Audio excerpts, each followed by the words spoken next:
Shortly after 9 last night, a woman knocked on this door, saying she'd been involved in a traffic accident. When the door was opened, 2 men rushed in, one carrying a rifle. To a radio station in Berkeley.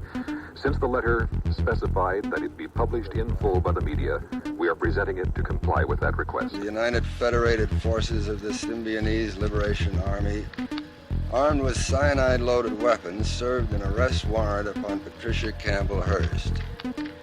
All communications from this court must be published in full in all newspapers and all other forms of the media. Failure to do so will endanger the safety of the prisoner. Should any attempt be made by authorities to rescue the prisoner or to arrest or harm any SLA elements, the prisoner is to be executed.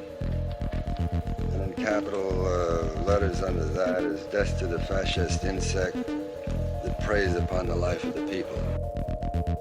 This program deals with devil worship and satanic beliefs. It contains explicit scenes and descriptions of violent crimes and rituals. Americans are asking, who attacked our country?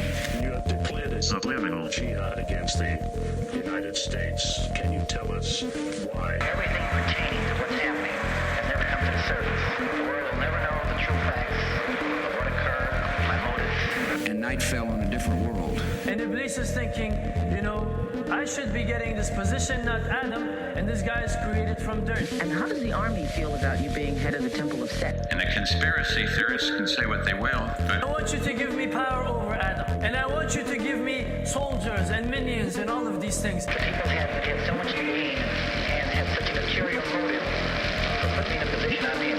We'll never let the true facts come aboard to the world. And I want you to be able to give me the ability to whisper into the hearts of mankind. And who was the grotto leader? Don't remember his name. You don't remember the name of a person who involved you in murder? Now, these people are in very high positions, Jack. Yes. Ooh, welcome back to Subliminal Jihad, episode 325. I'm your co-host, Dimitri. I'm Khalid. And today, we got a big topic for everybody, a really important topic, one that if you've been paying attention to recent episodes, we've been slowly and steadily building the groundwork and the context for. And this is going to be a series, I think probably at least 3, but knowing us, maybe 4, but at least 3. I think we'll be able to tackle this, all the moving pieces of this. We'll see. Yeah. But yeah, as people can see from the title and can see from the video companion that I dropped this morning, today we are talking about one of the most shocking events in American political history and the political history of the left, the kidnapping of newspaper heiress Patricia Campbell Hearst, Patty Hearst, by this purported group in the San Francisco Bay Area called the Symbionese Liberation Army in February 1974. And I think most people know broadly that this happened, right? Like this was the case of the century at the even time. Even people I think who were kind of politically disengaged have a vague awareness of the Patty Hearst kidnapping and stuff. They might not I feel like the thing that's not appreciated is that it was a left-wing revolutionary group that kidnapped her, but people think of the Stockholm syndrome element of it and that stuff. That's true. That's true. The radical left context of it sometimes gets a little downplayed. You usually, if you see one of these true crime style TV documentaries, or even some of the more mainstream documentaries that have attempted to tackle this story. I think Guerrilla, I want to say it's maybe called the Taking of Patty Hearst from the 2000s, is kind of the most canonical documentary. But there have been others. I think the Smithsonian Channel made them. But and a million YouTube. If you want to find a 10 to 30 minute true crime summary about Patty Hearst, there's plenty to chew on, and people it's a very popular evergreen topic. But I have to say up front, because part of our approach to this entire topic and this period is one to some extent of critical media analysis of like covering the coverage of this thing at the time, like the amount of shit that is left out, like when the story is commonly told today, even by some like purported, even more like lefty or alternative media outlets, is like really staggering. And the more you learn about really like the background of this case, the more infuriating it gets. I think this is, I can safe to say, one of the most like shit coded and heavily like mediated events of like modern American history. And I think like the lessons that people draw from it, you know, about everything from like human psychology and the susceptibility to brainwashing in like a kidnapping situation to the failures of the left, Khalid, the failures of where did the left go wrong? You know, that kind of discourse. To, you know, anything just like the true crime thing about like the rich heiress girl that then went bad and like joined her captors, blah, blah, blah. And the legal drama. Like, it's staggering to me how the things we're going to talk about in this series, like the sort of not totally hidden, but obscured and like buried away facts about the SLA case. It's amazing how people don't even bring them up. Like I was listening to like a 40th anniversary retrospective on the Patty Hearst case from a radio station that actually was like a major player in the actual story itself. Of course, KPFA, Pacifica Radio in Berkeley, California. And I believe they had Roger Rappaport, who is a journalist in the Bay Area at the time, and covered the Patty Hearst case. I guess he's continued covering it. I know he's done a few interviews with Bill Harris, one of the surviving SLA members. But, you know, he went for a whole hour on KPFA in 2024 talking about this case, and he dropped like a few interesting nuggets that were like mysterious, mainly about Patty's behavior later on when she was on the run, but never brought up like the central kind of mind-blowing like facts that people in the 70s while this was going on were bringing up. So no, you can't say, there's like no excuse for anybody in like the alternative media in the Bay Area or the national media for that matter to say that, oh, we didn't like hear about these certain things involving the police state of California, and even bigger than that, like the intelligence services, medical experimentation on prisoners at the Vacaville prison facility, you know, up there north of the Bay Area. Yeah. There is that so comes much up in stuff. Revolution's End. It's like the So book. Yeah, it's pretty today interesting. I went through a lot of sources. I watched, like, I had to rip from one of these like California archive websites like hours and hours of raw newsreel footage from local news networks and stuff. That's most of what the little documentary video I made comes from. Just like raw, not from other documentaries, but like from the raw shit. That's actually really good quality. Like somebody did like a 4K scan of, you know, these old film reels. And I also went through a lot of like KPFA's archives of their coverage during the period. And also, of course, KPFA was broadcasting the communique cassette tapes that were delivered by the SLA to them. So, you know, that was, they you know. There's a lot of tapes. Yeah, there's like 3 hours of like SLA tapes. Yeah, there is some this afternoon. Yeah. Right. Somebody on the, I sat through and ripped, because it's kind of the only way you could do this. Like somebody uploaded a 3.5 hour like YouTube video of every single SLA tape, just like in, you know, chronological procession, which I'm really grateful for, because it's a little bit hard to find like an easily indexed like full tape thing. Like there's certain tapes that get a lot of media coverage that, you know, were played widely at the time, you know, mostly the ones with Patty, you know, Mom, Dad, I'm all right, you know, that first one. And then of course the I have chosen to stay and fight, you know, a little the April 3rd tape, of course. But, you know, there's a lot of tapes that there's some interesting shit said by some of the other SLA people on some of the other tapes, and also the tapes later on. We won't quite get to like this part of the story today, but after many members of the SLA were killed quite controversially in Los Angeles, in May of 1974, Patty, I think, released one more tape with the other remaining SLA members, and she goes pretty hard in those tapes, and you get you can get a sense of a little bit of like the psychology of some of the members and how they're fronting. But then I went through, I ignored a lot of the, I think the biggest book that came out in maybe the last 10 years was, of all people, Jeffrey Toobin wrote a big kind of I don't know if it was bestseller, but it was a very heavily promoted book about the Patty Hearst kidnapping. And, call me lazy if you want, but I thought that the chronic mainstream media royalty and confirmed gooner. Remember, didn't he get fired for gooning on a Zoom call? Oh, was that him? I do remember the story. I'm pretty sure it was him. Yeah. Unless his book was such a truth nuke that they had to psyop him and undermine. I don't think that's probably what it was, because his story is the kind of true crime.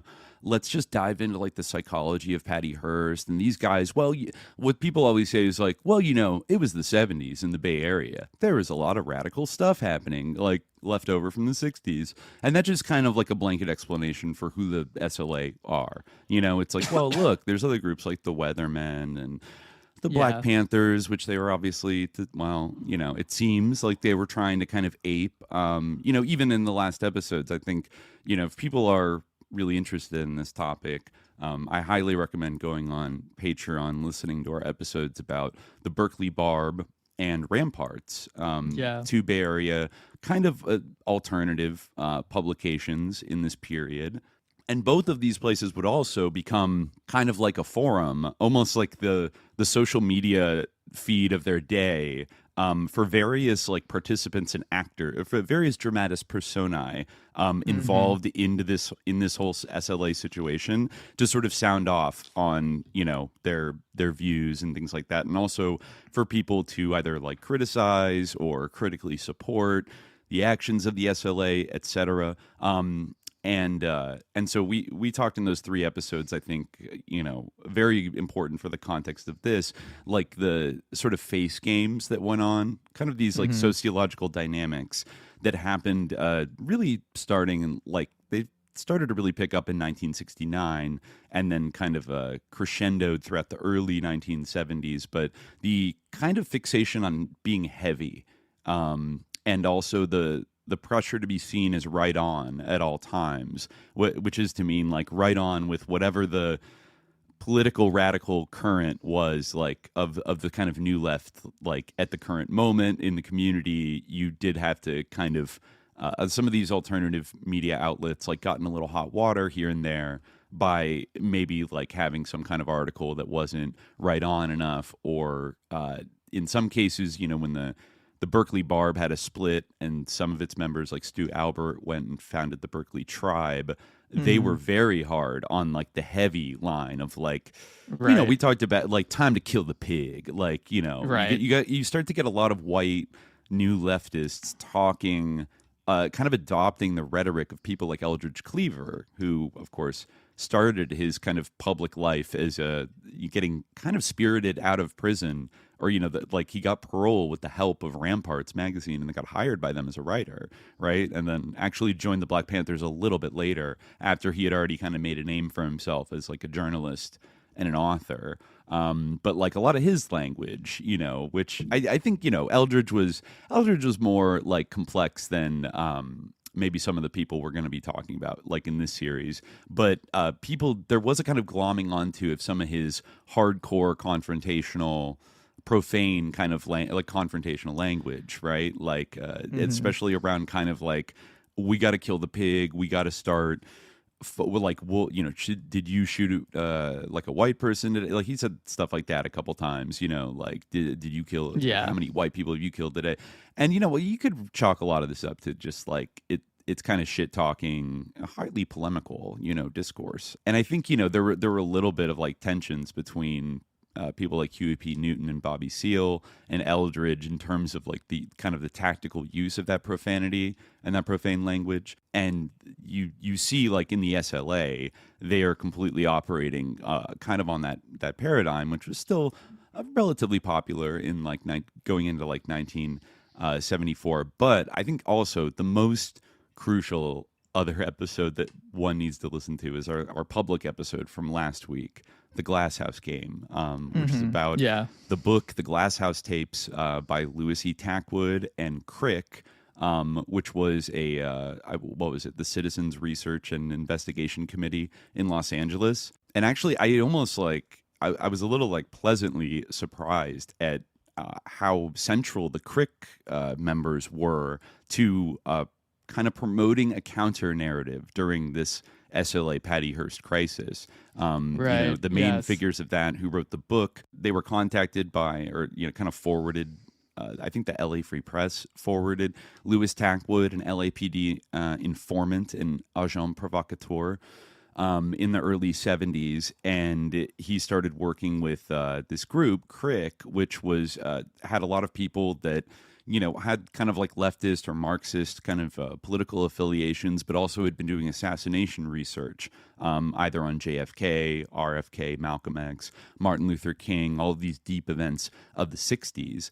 And, they captured this shocking testimony from Tackwood about his work in the criminal conspiracy section, the CCS of the Los Angeles Police Department. And the way he described it was that it was almost like a pilot program for a new enhanced kind of policing, technologically enhanced counterinsurgency that was being piloted out of the LAPD and kind of tested on Los Angeles County, but also could spread its tentacles out throughout California because, of course, by this time we had our future president, Ronald Reagan, in the governor's mansion in Sacramento. And also, interesting, a guy who will pop up as a little side character throughout the SLA thing. At this time, in 1968-69, C. Evel Younger was the district attorney of Los Angeles, And then by just a few years later, by the time Patty Hearst is kidnapped, C. Evel Younger has become the Attorney General of California, under Ronald Reagan's administration. And Tackwood talks a lot about not only the city police, the LAPD was kind of doing this stuff, but there was also an agency called the CII that was run out of the California Attorney General's office that kind of served as a state investigative, a state police agency, right? Like a state level one. I guess other states would have state troopers in this position, but California had the CII. And so, Evel Younger, I mean, think about what happened in Los Angeles during, his tenure, the Manson murders, of course. It's kind of the tail end of that Laurel Canyon phenomenon that then went bad. And then also the extremely suspect murder of two of the leading Los Angeles Black Panthers, right? Bunchy Carter, and I always forget the name of the other gentleman.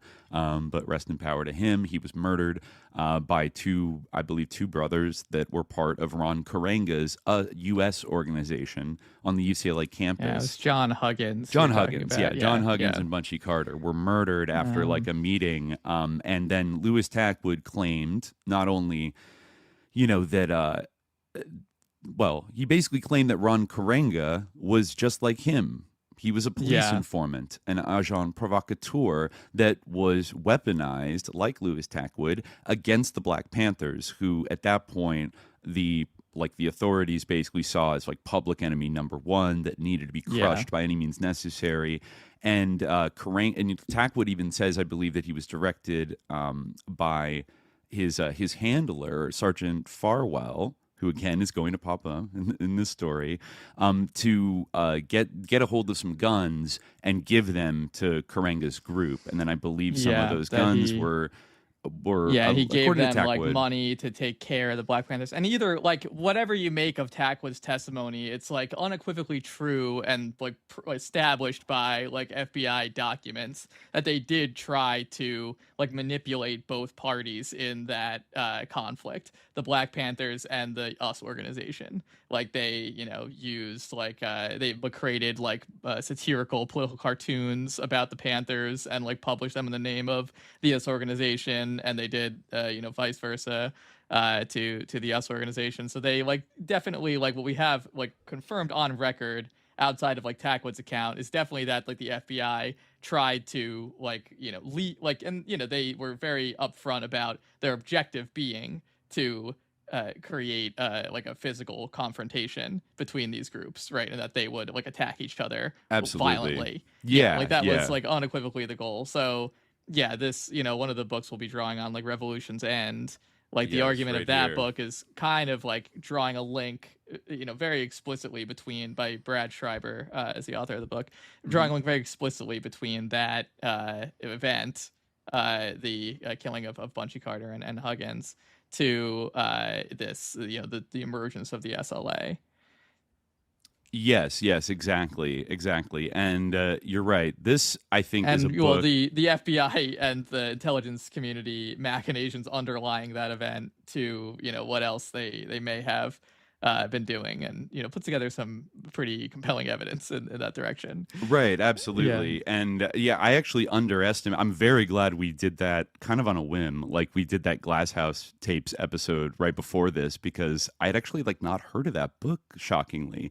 You know, and another big person, there are a few big personalities on Crick that would go on to do really good, like, important work in trying to like correct the record about what was going on with the SLA.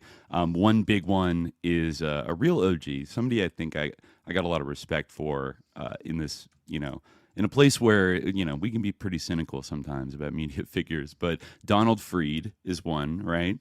And then of course our, I think, mostly vindicated GOAT, our conspiracy queen, Mae Brussel, was also associated with the Crick and was collaborating with Donald DeFreeze about, and, you know, also doing her radio show in Carmel, you know, exposing a lot of this stuff on like a week by week basis. And so this book here, written by somebody a little younger, Brad Schreiber, I think this came out in 2015. I would say this is like the single best compact work if you want to understand the true nature of like what was going on with this entire historical episode. I think Brad Schreiber does a great job. I mean, pretty much I would say most of his sources and, you know, arguments in this book are derived from the research work of the kind of main investigative team that of Donald DeFreeze, Mae Brussel, and then two other people, Rusty Rhodes and private investigator Lake Headley. And then finally, last but not least, he does thank in the beginning of the book, there's an independent, like, investigative journalist named Dick Russell, who eventually would write, I think, in Argosy, I don't know if it was a newspaper or an underground magazine or whatnot, but it was called Argosy. In 1976, he wrote a very long, interesting article called Who Ran the SLA? And in case anybody is wondering, that name rings a bell from the Ramparts episodes. I tried to look into it, and, you know, I figured out who the Dick Russell who funded Ramparts was. He was a Connecticut businessman who was a fundraiser for the state of Israel, and I think actually backed out of funding Ramparts after their disgraceful, article after the 6-Day War in 1967. He thought it was like not pro-Israel enough or something. So, or like it was too pro-Nasser, which it wasn't even that pro-Nasser. I think Bob Scheer wrote an article, but it really wasn't. It wasn't that crazy. All. But like so this guy, you know, I think he pulled this thing from, you know, they pulled his money from Ramparts, whatever. I'm pretty sure that this Dick Russell, who wrote about the SLA, is like a totally different guy. He's like not related to him. It's just, you know, it's kind of a common. I think that Dick Russell was Jewish, and I don't know if this one was, but this guy just seems like I wasn't able to find a lot of other work that he had done, but the Who Ran the SLA article is quite good, and then I think also Brad Schreiber says that in his introduction that he got in contact with Dick Russell when he was writing this book, and Dick Russell handed over to him like hundreds and hundreds of pages and notes and documents and research and things like that he had been basically sitting on since the 70s, and was able to fill in a lot of blanks from there. And I will say it's a little sad because I remember I got this book probably in like 2020. I'd heard Schreiber on some, you know, like podcasts and things like that, and I do remember early on when we had the show, we had always planned on doing like a little Patty series and going off this book. And I remember somebody, maybe in our Discord or on Twitter or something, you know, said a few years ago that, hey, if anybody wants to have Brad Schreiber on, like, you might want to do it because he's been diagnosed with cancer, etc. And there's no information like about him right now. I was able to literally like track down like his high school alumni Facebook page, and somebody posted that he did indeed pass away from cancer in 2024. So small dedication for these series of episodes to the late great Brad Schreiber. I feel a little bad that we didn't, jump right away and try to get him like on SJ. He probably would have come on, but hopefully we can do justice to his book, which is a very good, compact, like accessible overview of the absolute susness of this case and how the mainstream media continues to play along to this day. Even places like KPFA will play along with just ignoring the deep, dark underbelly of like how the SLA was created and what purpose they actually served and like what this story was, I think from there, I don't know if it's worth kind of saying, like, I mean, I guess we already have kind of summarized, like, if you watch a normal thing about Patty Hearst and the SLA, like, what are you going to get? Many people probably have done that. But, I think we said you're going to get, like, a true crime story. You're going to get It Was the 70s in the Bay Area. That people were just like that. Yeah. You're going to get Rich Girl, classic story. Rich girl decides to go bad. Or was she Stockholm syndromed? What a lovely little debate to have. That makes great content, right? Should she be blamed for the actions she took part in as part of the SLA, or was she under duress the whole time? And then, of course, there's Patty's perspective herself, which you can go into. Another source that, if people want to check out kind of the media coverage of this, I don't know if you got a chance. Did you watch Paul Schrader's 1988 movie, Patty Hearst? No, I didn't. I didn't watch it, no. I think I trash talked it a couple episodes ago and said, like, it sucks, like, blah, blah, blah. And, I mean, in the sense of it does not address anything in, like, the work of, Brussel, Freed, Russell, Revolution's End. Like, it definitely sucks in that regard. But I did decide to rewatch it, just to, like, see what it was. Because, I like some Paul Schrader movies, He's an AFI brat, like, from the David Lynch kind of era, and has made some interesting thrillers, whatever. But it was, like, better in some ways than I remembered it. What I really realized is that it's kind of like a documentary play in many ways. And yeah, that was interesting to me because it underscores something about this case. This case exists so deeply inside of like the spectacle. This is like an incredibly mediated event by the media of its time, right? Yeah. Like everything from like the messages we get from Patty, they're transmitted on these tape recordings that are broadcast on KPFA, the news conferences in Hillsborough with Randy Hearst, the father, and his wife, talking every day and being forced to read death to the fascist insect, like he has to read right. like the classic line, which was an Eldridge Cleaver line, right? Death to the fascist insect that feeds on the life of the people. Yeah, right. That was an Eldridge original. And it's a spicy line, I get it, But like all those kind of things, like the kind of reality TV, like day to day, like, day 15, day 20, like kind of like crisis of it, of course. And then the images that eventually come out after the Hibernia bank robbery, where you see these like stop motion kind of surveillance images of Patty, but like she's Tanya now, in the pictures, right? That are sent to K-San and the San Francisco Phoenix, LOL, of her with the gun in front of the seven-headed cobra, which is it's actually a pretty sus cobra when you dig into the origins of it, and all the chattering like all the statements in the media and the alternative media and everything. It's so fucking mediated. But one thing I did realize about that book or about that movie, which makes me like forgive it a little bit, is it's like a very, very direct adaptation, I think, of Patty Hearst's memoir. and that's why it is kind of the way it is.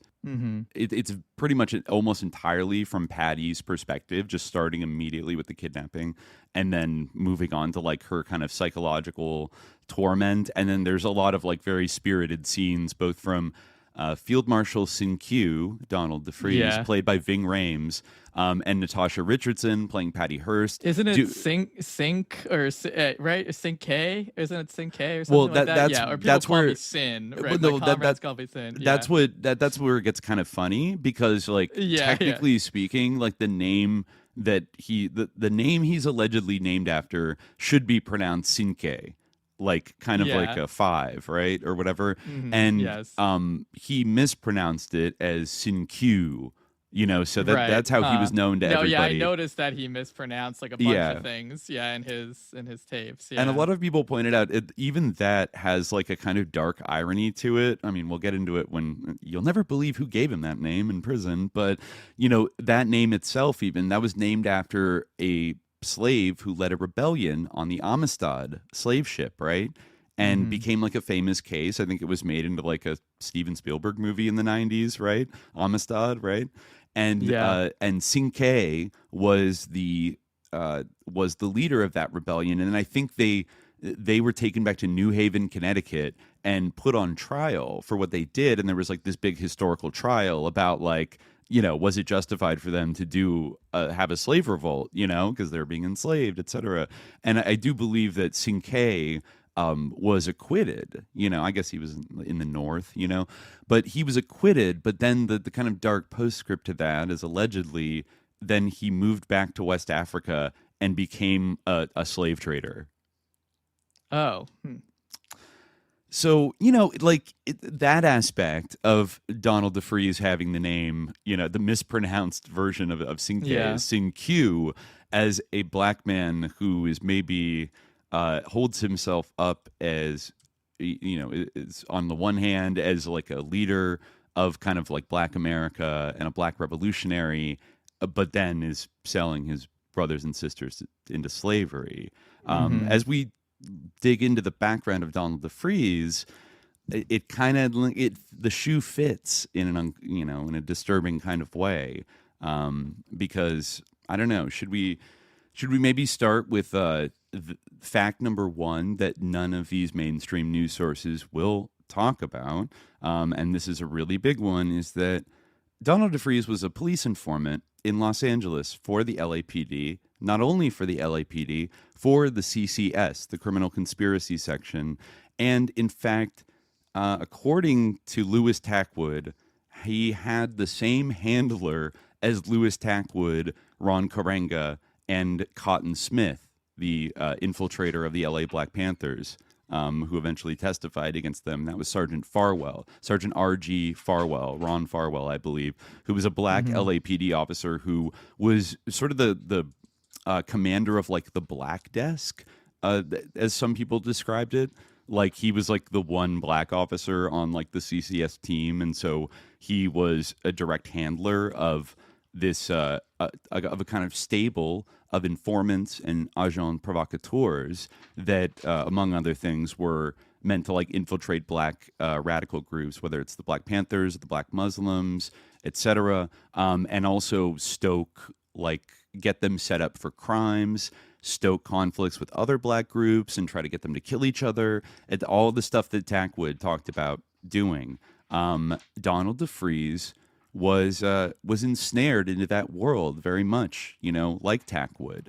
And like, just stop for a second and think how crazy it is to like that even today we don't like bring that up. Like normal. Like Jeffrey Toobin is going to go on Conan O'Brien, and he's not going to bring that up in his book one time. KPFA is going to do an hour, on it, talking about somebody with, a journalist who was there, and they're not going to bring it up one time.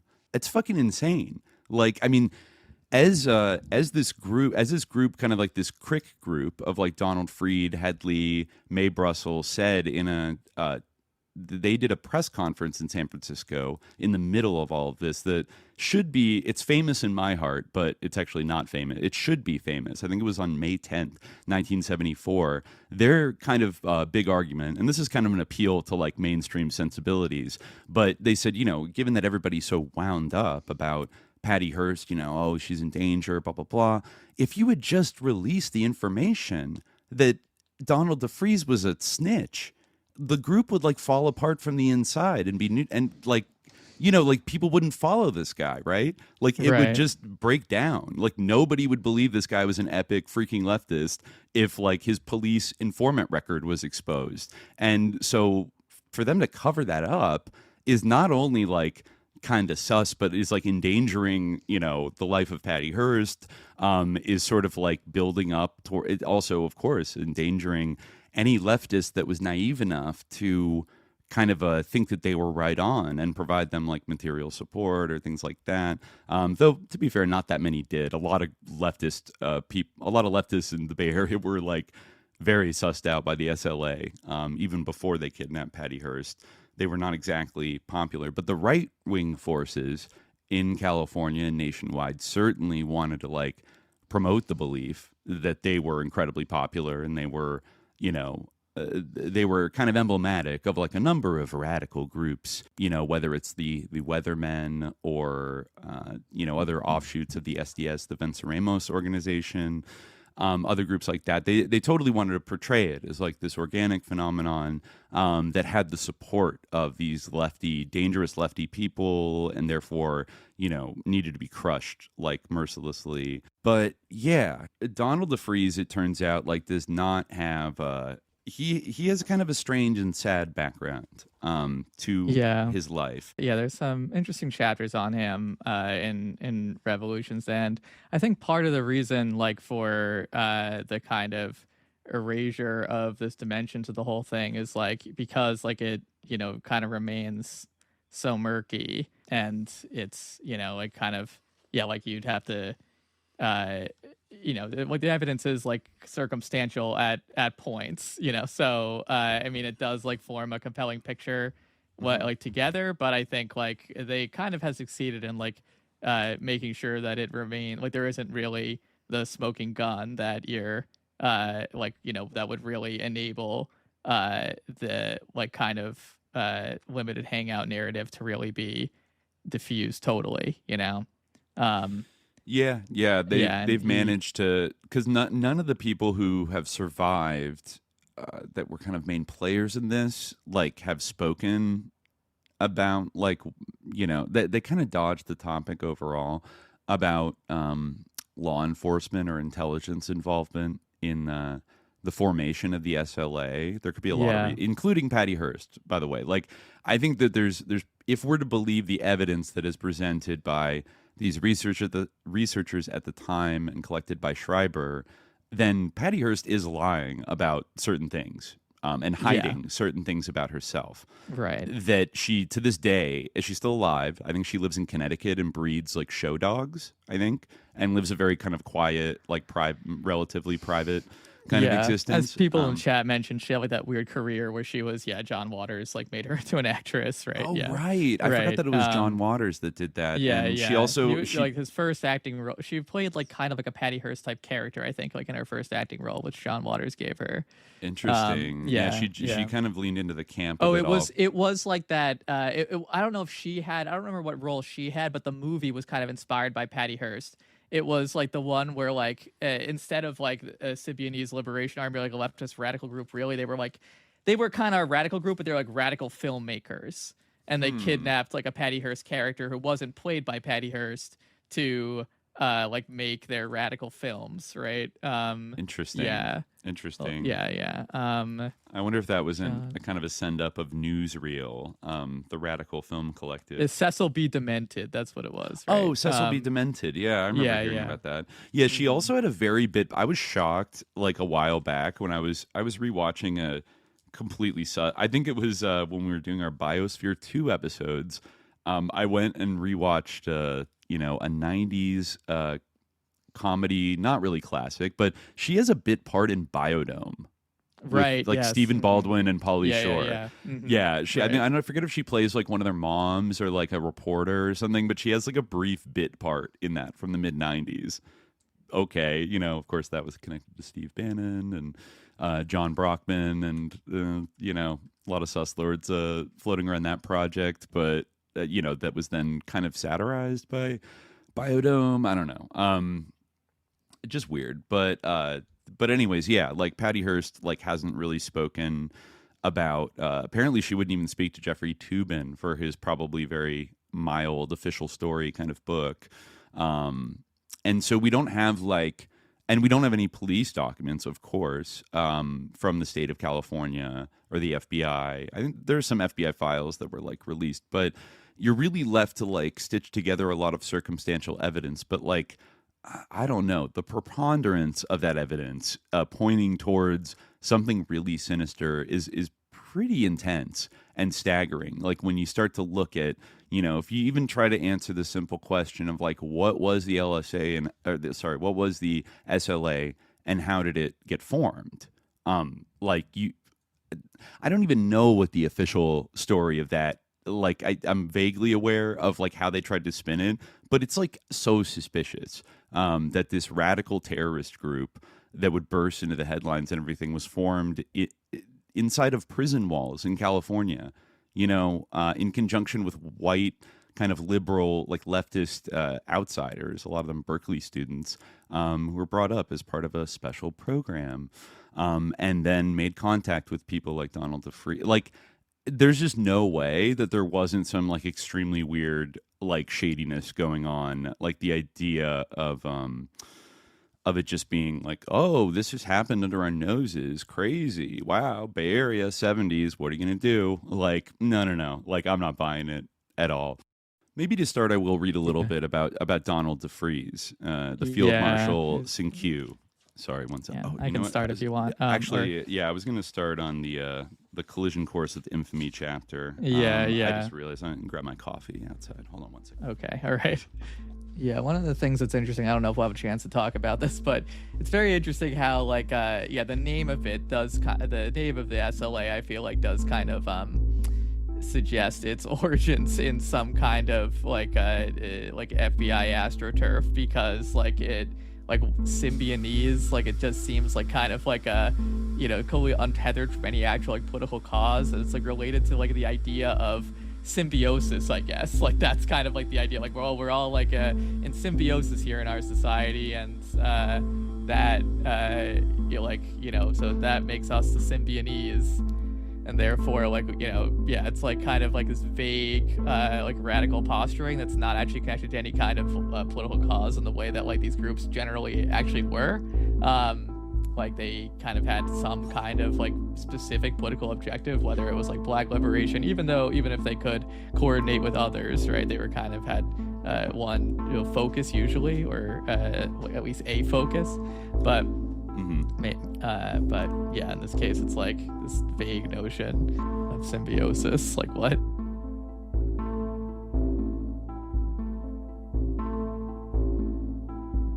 I'll jump in here from chapter 1 in Revolution's End, a collision course with Infamy, and we'll get a little bit of background about Donald DeFreeze. Okay, so Schreiber writes that Donald DeFreeze was born in Cleveland on November 15th, 1943. His mother, Mary, worked in a convalescent home as a nurse, but any nurturing she provided her son, the eldest of 8, was obliterated by his father, a toolmaker whose blind rages at his son included attacks on the boy with a baseball bat and a hammer. DeFreeze once told a prison therapist that his father broke his arm on 3 occasions, twice when he was 10 and another time when he was 12. By the age of 14, DeFreeze's internal rage reached its first boiling point. He finished 9th grade in Cleveland, but his animosity toward his father was so great that Mary DeFreeze, to avoid any more domestic violence, arranged for young Donald to live with a cousin in Buffalo, New York. After a brief stay, the sullen DeFreeze was then bounced to the home of a fundamentalist black preacher, the Reverend William L. Foster, and his family. This was the chance for DeFreeze to follow a path of normalcy and acceptance. He studied the Bible with the commitment of someone yearning for a lifeline. Foster described him as a get-up-and-go kid who made spare money by collecting and selling junk and scrap metal, but the neighborhood took hold of DeFreeze in a way religion could not. He had a heart as big as a house, Reverend Foster said, but some of the boys he used to hang out with I didn't care for. You just knew, he insisted, that they were 99 and 44 out of 100% bad. I guess that was an Ivory Snow soap ad catchphrase. The boy who would be on the FBI's most wanted list began his criminal career with a gang called the Crooked Skulls. In August 1960, he was arrested attempting to break open a parking meter. A mere 9 days later, when he attempted to steal a car and pistol, DeFreeze was again arrested. This time, stripped of the warm embrace of the Foster household, he was sent to a boys' reformatory in Elmira, New York. In a 14-page 1970 letter to Superior Court Judge William Ritzie, detailing much of his past and asking for leniency in a bank robbery sentencing, DeFreeze referred to the Elmira Reformatory as the beginning of his political consciousness. Quote, "Life in the prison, as we called it, was nothing but fear and hate, day in and day out. He was denigrated by all the boys at Elmira because I would not be a part of any of the gangs, black or white. I didn't hate anyone, black or white, and they hated me for it." In another genuine attempt to settle down and find a way to fit into society, he returned to the Fosters after 2 years at the age of 18. In love with their daughter, Harriet, he asked her parents for her hand in marriage. She was 14. They refused, and he left Buffalo, bitter, rootless, and brokenhearted. He drifted to Newark, New Jersey, where he met Gloria Thomas, who was 23 and already had 3 children. The father was nowhere in sight. "She was nice and lovely," he wrote in the 1970 letter. "I fell in love with her, I think. I believe I was just glad and happy that anyone would have me the way I was." DeFreeze was legally obliged to get his parents' permission for the nuptials.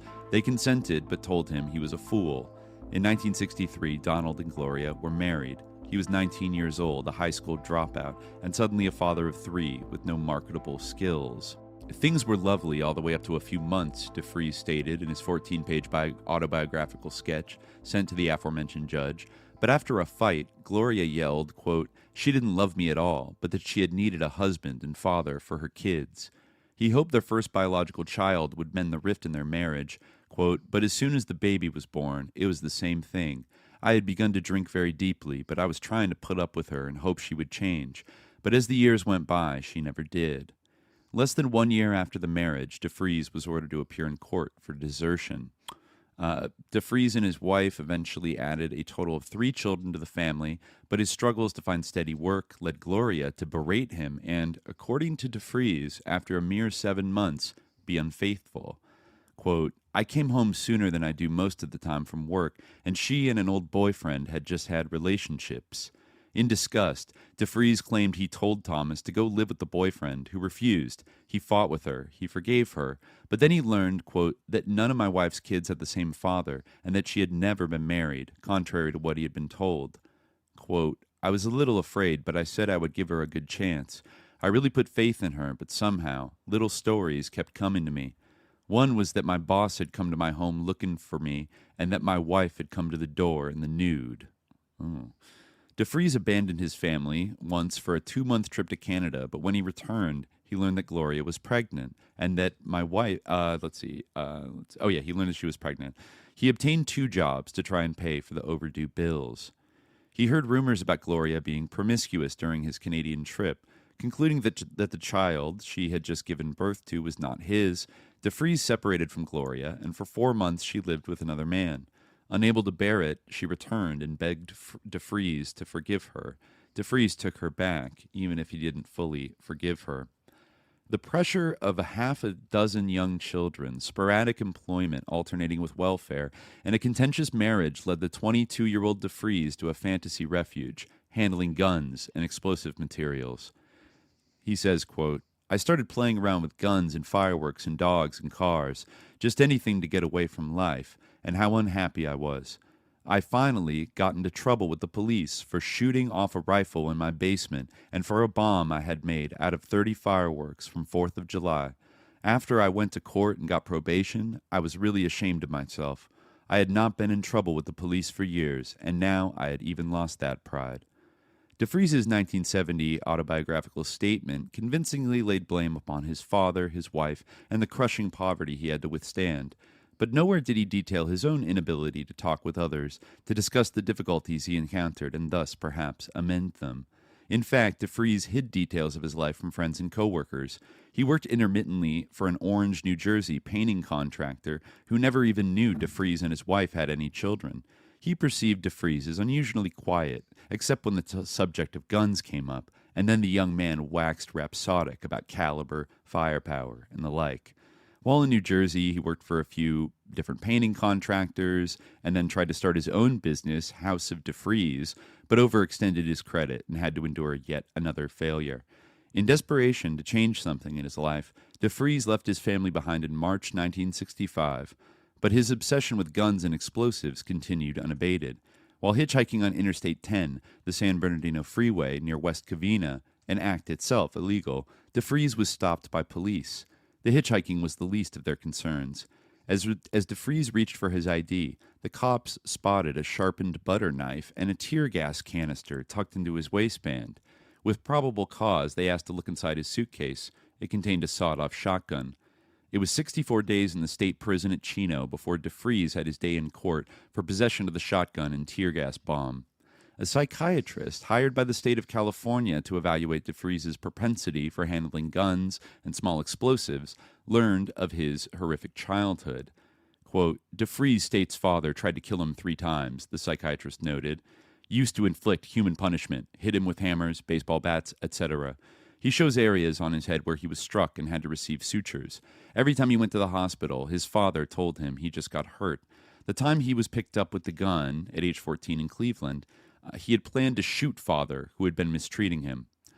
DeFreeze was released after time served in jail. 2 weeks later, he was back in New Jersey, standing in front of another judge for the bomb and gun charges in the basement of his home. The judge continued the case for a year, and in June 1966, DeFreeze received 2 years probation. Quote, all my friends and family knew of my wife's ways, DeFreeze wrote of this period of his life. I moved all over New Jersey, but everywhere I went, someone knew me or my life or about my kids. I just couldn't take it anymore. I was slowly becoming a nothing. Again, he planned to leave his family behind for California, but Gloria begged him to bring the large, poverty-stricken clan with him, and DeFreeze relented. In Los Angeles in 1967, their 6th and last child, doomed like the others to be neglected, was born. Relocating to the Golden State did not better their lives in the least. In the spring of '67, DeFreeze was laid off from a car wash job. Because he was not a California resident, he was refused welfare payments. An employment training program for which he applied turned him away because of his extensive police record. DeFreeze continued to possess illegal weapons without using them for any criminal purpose, and he also put himself in the position to be discovered with them. It was as if having guns and explosives on his person gave him a sense of power, of purpose. Somewhat incongruously, DeFreeze was stopped on June 9, 1967, for the relatively minor infraction of running a red light on a bicycle at Vermont and 60th Street. He gave a fictitious name to the arresting officers, and they quickly discovered his falsehood. The ensuing search revealed a homemade bomb in his pocket and another in a bag in the basket of the bike, along with a .22 caliber pistol. DeFreeze claimed he had found these weapons and was going to sell them to support his family. His reason for not doing so was highly ironic. Quote, I thought about the nut that would buy them and what no good he would probably have in mind, and of the possibility of him killing someone with the gun. It give me a very funny feeling, a bad feeling of death in my mouth. DeFreeze further explained that his car was repossessed, and as a result, he had lost his last job. The case was sent to Superior Court Judge Bernard Lawler in Torrance. DeFreeze brought testimonials from the Community Skills Center, where a Head Start project worker had written that the petty criminal was very energetic and able to communicate well with young people. Arnold K., the probation officer, interviewed him and was convinced that he was not a hardened criminal, but a wounded and confused man. Recommending probation rather than jail time, K. wrote in part, the difficulties which the defendant has encountered in his life are real and serious. He feels his responsibilities deeply and is overcome when he cannot meet them. He appears to have a warm relationship with his wife and children. The type of behavior encountered in the present offense appears to be the defendant's way of compensating for feelings of inadequacy and powerlessness. Kay went on to conclude in his probation report that he was concerned about DeFreeze's mental stability and that it might be best to commit him, short-term, for psychiatric evaluation. He mentioned how ironic it was that only after the bicycle arrest did California's welfare department provide financial aid to the DeFreeze family, and only after DeFreeze was out on bail did the job training program make his case a priority. To support his contention, Kay quoted DeFreeze, who maintained, with unintentionally comedic effect, "If I had known that we could have got help by me going to jail, I could have did a lot of lesser things, like broke a few windows or something." And then DeFreeze referred to his default defense. "It would have been worth it to help my wife and kids." Judge Lawler showed compassion. After DeFreeze pleaded guilty, the judge gave the wayward young man 3 more years probation and stated, "You do have a bad record, but I think you're entitled to a break in this particular instance, and I hope you will take advantage of it." DeFreeze became adept at convincing people like probation officer Kay that he wanted to do right by his wife and children. That, coupled with no actual use of explosives and weapons, kept him from a long sentence in jail. But less than 3 months later, DeFreeze came up with another criminal scheme. This time it involved engaging in infidelity, likely a response to being cuckolded by Gloria. In fact, the prostitute DeFreeze met shared his wife's first name. On December 2nd at 3:30 in the morning, Gloria Yvonne Sanders went to a South Central LA motel with DeFreeze, where he paid her the going rate for that place and time, $10, and they had sex. Apparently less than content with Sanders' services, DeFreeze pulled out a small Derringer-type pistol, thrust it against her head, and demanded not only his $10 back, but all the money she made that day. Sanders stated that DeFreeze ordered her to have sex with him again, but this time, as she described it, they, quote, performed unnatural acts. Afterwards, Sanders insisted she was cold and got DeFreeze's permission to get up and retrieve her coat. Seeing a fleeting chance to escape, she ran out the door and down the street. DeFreeze did not flee the premises himself. He promptly fell asleep, his gun under the pillow. He awoke to the reappearance of Sanders and, to his surprise, 2 LAPD officers. Sanders had called them on a payphone. DeFreeze was arrested for robbery and obliterating the serial number of his stolen gun. These charges, interesting, were eventually dismissed. But DeFreeze made a crucial error in judgment as he was led away from the motel in handcuffs. He asked Officer L.J. Hendricks not to leave DeFreeze's own car at the motel for fear of it being stolen. The police obliged by impounding the vehicle. Naturally, they searched it, only to find in the trunk 12 stolen handguns in a blue canvas bag. The month before, the Western Surplus store on Western Avenue in Torrance had been robbed of about 200 rifles and pistols. A major LAPD investigation of the weapons burglary was ongoing when they stumbled upon Donald DeFreeze and some of the 200 firearms. 2 days later, on December 4th, DeFreeze, looking at serious jail time, but confident in his ability to gain probation, made an agreement with the LAPD. He promised to lead them to the man who sold DeFreeze the stolen guns in exchange for a recommendation of leniency in his sentence. The deal was accepted, and DeFreeze was escorted by officers to his home on New Hampshire Avenue, where he promised Gloria would lead them to the gun runner DeFreeze knew only as Ron. But Gloria and the children were not home. DeFreeze suddenly broke and ran from his police escort. He hurled himself out of a screened window in the second-floor apartment, landing in a roll on a garage roof. The stunned officers saw DeFreeze scramble off the garage roof, leap to the ground, and run. They pursued on foot, but he was gone. The LAPD, now furious with DeFreeze, brought their wrath upon Gloria, who was in no position to resist. She suggested DeFreeze could be found at the apartment of a nearby acquaintance. He was apprehended 2 days later, I guess presumably there. In his arrest record, 2 officers are listed by last name, and this is important, Tolles and Farwell. I believe that's Sergeant R.G. Farwell, the handler of black infiltrators in the CCS. As will soon be seen in greater detail, DeFreeze's interaction with LAPD officer Ronald G. Farwell after the 200 gun case at Western Surplus store drastically altered his life. Farwell entrapped DeFreeze in the life of an informant. It set DeFreeze on an inexorable path of living in constant fear of detection while trying to mentally compartmentalize the lives he ruined and the enemies he made. It was also his unendurable level of suspiciousness and intolerance for personal conflicts that eventually led him to kidnap the heiress Patty Hearst, whose secret liaison with DeFreeze ended with her abrupt rejection of him. Point number 2. You will never hear that talked about in any mainstream thing, but this book does get into it. I'm still a little unclear as to like who said. I assume they had contacts in the jails that mentioned this, but you never hear that Patty Hearst knew Donald DeFreeze before she was kidnapped, and even perhaps had a sexual relationship with him. Right. Yeah. I'll work on tracking that down, because that did occur to me.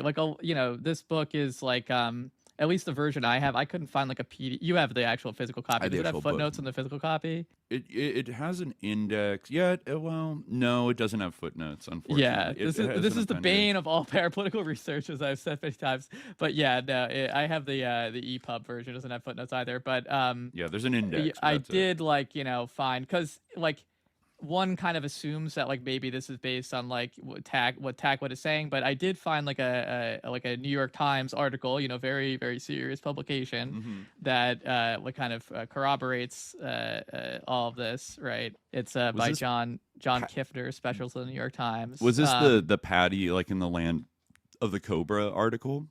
No, it's called Sinque, a dropout who has been in constant trouble. You're right. The dropout has been in constant trouble. Oh, Sin Q. Sin Q. The guy has been. I think, interestingly, it's actually spelled with an A in the headline they have on the Time Machine thing. There's a lot of Time Machine. It's based on There's a lot of scan errors. I'm curious that article, was that the article from May 17th, 1974? Yes. Yeah, that does come up later, because that was the first time a mainstream news outlet actually published, based on the work of Donald Freed and Headley and Mae Brussel, published this stuff about the informant. But unfortunately, May 17th would be the day that the LAPD laid siege to the SLA and killed Donald DeFreeze. So, they got a little overshadowed, you could say. Yes, right. Mm-hmm. Yeah, but it does, again, it's murky. They don't, find any kind of a smoking gun. But the fact that he was on probation for such, long periods of time, despite, committing crimes, indicates that they write that this indicates that he was cooperating with the police. It says Morgan M. Morton, an attorney who represented DeFreeze in his probation hearing, said that at the time it was indicated that he had been cooperating with the police. It was not clear exactly what Mr. DeFreeze might have done as an informer or how long he might have played the role. Right. Yeah. The book here describes the first sting when he gets arrested by Farwell. He ends up basically leading them to Ron Coleman, the gun dealer, his friend, and gets him leads him to their place. They find a bunch of guns, etc. So he says this was the beginning of DeFreeze's peculiar relationship with the LAPD. He pleaded guilty, and despite his burgeoning police record, he was given an additional 5 years of probation for receiving stolen property. Coleman got 3 years of probation for marijuana possession. DeFreeze blamed both himself and his wife for his life's path in his court-mandated short autobiography of his family's time in Southern California. Quote, "More and more, I was unhappy with everything. I started back playing with guns, drinking, pills, but this time more than I ever before did. I really don't understand what I was doing. She wanted nice things, and I was working, and I was buying and selling guns, and the next thing I know, I had become a thief." The core truth to DeFreeze's complex role in the radical politics of California is found in his contention that he initially bought guns to support his family. Clearly, he had an obsession with weapons. He derived a sense of power and some limited income from handling and dealing guns. But the biggest weapons deal he was involved with was, in a sense, the end of DeFreeze's dwindling freedom of choice in life.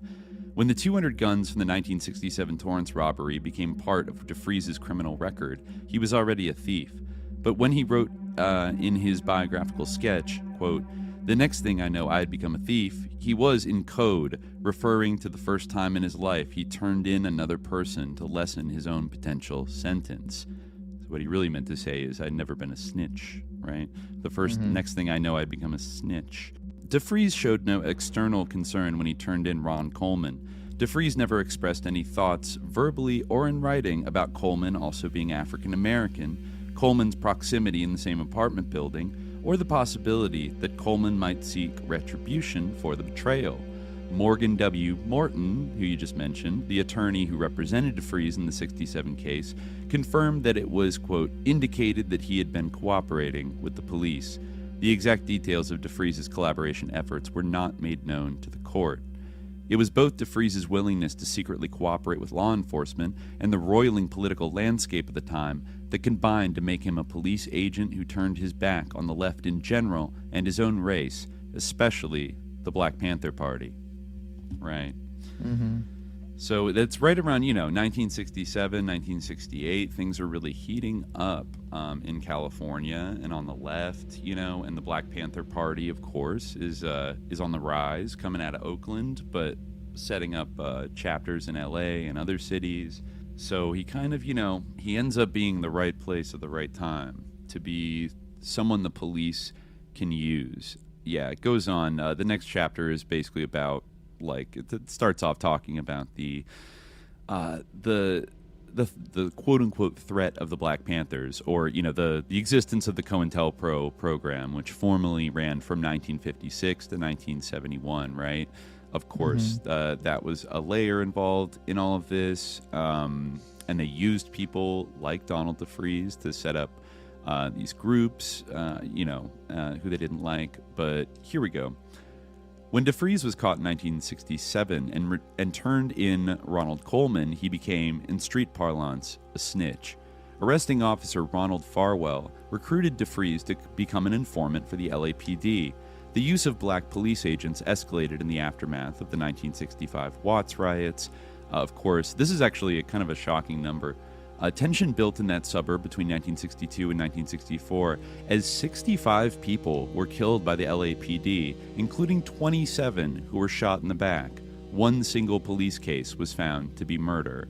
So yeah, the LAPD killed 65 people in 2 years in Watts alone, and almost half of them were shot in the back. So you could see why they rioted eventually. This really is kind of like an occupying pig force, Yeah, after 6 days of the racially charged insurrection, 31 civilians, 2 policemen and a fireman were dead, and the LAPD was criticized for its brutality. This, of course, would lead to the creation of the SWAT squad, right? Mm-hmm. That is going to pop up in the SLA story in a very sinister way. Of course, there were other riots across cities in 1967, and the growing presence of the Black Panthers in Southern California also was a factor in the eventual creation of the Criminal Conspiracy Section, CCS, of the LAPD, dedicated to infiltration, provocation, and arrest of Panthers and other radicals in the most dangerous areas of LA County. Farwell saw in DeFreeze a man who was more fascinated with owning and selling guns than using them in the commission of crimes. Farwell knew the best way to infiltrate the Panthers was to sell them guns via police agents and then arrest them. He was not unsympathetic to the plight of DeFreeze. Farwell, a black officer trying to survive in a predominantly white police force, had 7 children of his own. The combination of probation and some money to help pay bills lured DeFreeze into the fold as an informant, and when Farwell became assigned to the newly formed CCS in 1969, he continued to use DeFreeze. The following year, the CCS was put under the control of the newly created Public Disorder Intelligence Division, the PDID. Farwell's authority increased during those changes. Farwell ran other police agents in his network, and 2 proved to be notorious. Louis Tackwood, a black informant who eventually authored the Glass House tapes with Crick, of course, gave a clearer view of the structure of police intel operations in LA at the time. We just went over his story, his press conferences, etc. And just a little side note about the CCS. I don't think we had brought it up in the last episode, but the CCS actually it evolved out of a previous unit that we talked about way back with the murder of Robert F. Kennedy in L.A. I'm talking about Special Unit Senator, or SUS, as its acronym would be. Mm-hmm. So Special Unit Senator was set up after the murder of Robert F. Kennedy in LA in 1968, and then it was converted into directly into the CCS. Mm-hmm. So it doesn't really give you the best feeling about like having the most trustworthy cops investigating who really shot RFK. I think one of the leading members of the unit from its inception was also future LAPD chief Daryl Gates, who would become notorious during the LA riots, and was actually in charge of operations during the SLA siege in Compton in 1974. Just, like collecting laurels left and right. I think he was part of like LAPD intelligence department. Very, very sus individual. But anyways, another person, of course, they know that was a very infamous CCS informant was Maulana Ron Karenga of the U.S. organization. And of course, it says that after the riots, Karenga helped establish the Black Congress in order to restore the devastated community in opposition to the Maoist politics of the Panthers, his Black nationalist organization. He says here, United Slaves, U.S. I think we discussed that actually was like a Black Panther slur about them, but a lot of people just accept that was their name. I think they were just it's still a sus name, honestly. It's the US organization. Yeah, like to be like U.S. org is like... Yeah. No, like... for my radical group. Capitalized, like it does make you kind of say like U.S. Yeah, exactly. But... It also reminds me of USCO. It reminds me of USCO with John Brockman and Stuart Brand, right? Like, it's another one that's like, LOL, we're feds, like, kind of vibe. Yeah. So anyways, the U.S. organization was, like, promoting a lot of, cultural and racial separatism. But they also were a target of COINTELPRO as well. However, because Karenga shared the FBI's antipathy toward the Panthers, a national rather than a regional movement, Karenga and his followers were clearly favored by law enforcement. Tackwood asserted in the Glasshouse tapes that he was the liaison between the police and Karenga, providing money, weapons, and support. Then he talks about the murder in 1969 of John Huggins and Bunchy Carter by members of the U.S. organization. They were cut down. I think it was maybe the Steiner brothers. The US/us. Yeah. Get this too. This is kind of weird. Once again, we get to that kind of interesting Wall Street Journal article about Karenga that talked about him like meeting with Reagan. But there's actually a little more in there. Check this out. Tackwood stated that he gave money to Karenga to, quote, take care of Black Panthers in the Watts area where Karenga was located. But wait, Karenga was certainly an atypical anti-white Black nationalist. The Wall Street Journal reported that he, quote, maintained close ties to the Eastern Rockefeller family. What? Like, okay. Which part of the Rockefeller family? Interesting, right? Yeah. I hope it wasn't Abby, the Marxist. I wonder if that will if that quote actually will allow us to track down the Wall Street Journal article, because I couldn't actually find the article itself, only like quotations of it. Yeah.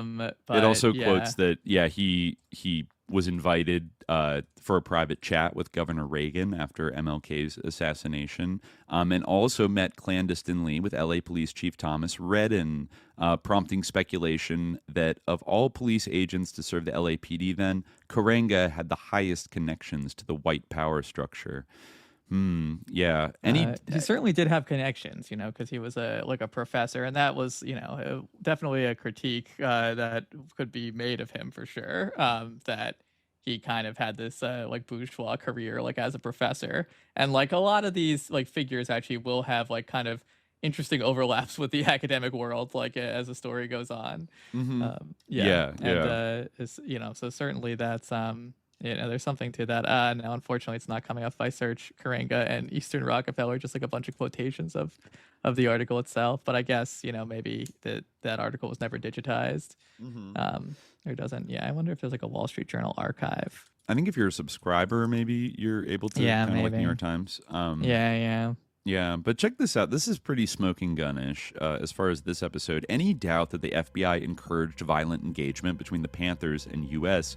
was officially obliterated with a May 26, 1970 memo from the L.A. field office to Washington. By this time, 4 Panthers had been killed by U.S. members, and others, on both sides, had been beaten and wounded by gunfire. The memo summarized the Bureau's satisfaction with this violence. quote from the FBI memo, "The Los Angeles division is aware of the mutually hostile feelings harbored between the organizations, and the first opportunity to capitalize on the situation will be maximized. It is intended that U.S. Inc. will be appropriately and discreetly advised of the time and location of BPP activities in order that the two organizations might be brought together and thus grant nature the opportunity to take her due course." Right, yeah. Yikes. No, that aspect of this is like, at least, I mean, insofar as you can trust the FBI, like, disclosed files, right, and that they're not like some kind of limb hang, which they may be, like, certainly, like, those give like the indication that they like wanted to stoke an altercation between these groups. Yeah. Right. They don't like talk about like, and then we arranged for like Ron Karenga to receive these like weapons, which like, or anything like that. But that's kind of all like implication and like allegation. But perhaps true. But we do have these documents kind of indicating that they had to be manipulated in order to sort of set them against each other. Both right, groups, and they were more or less okay. That's a common theme throughout like this book and the whole story of Donald DeFreeze and other people, that like as eager as they are to use and exploit informants and snitches, like black informants, to infiltrate leftist groups, they're also oftentimes like there's a very brutal policy of kind of like burning or like disposing of your informants when they're like either no longer useful or they're like a security threat, like a kind of intelligence risk because they know things, right?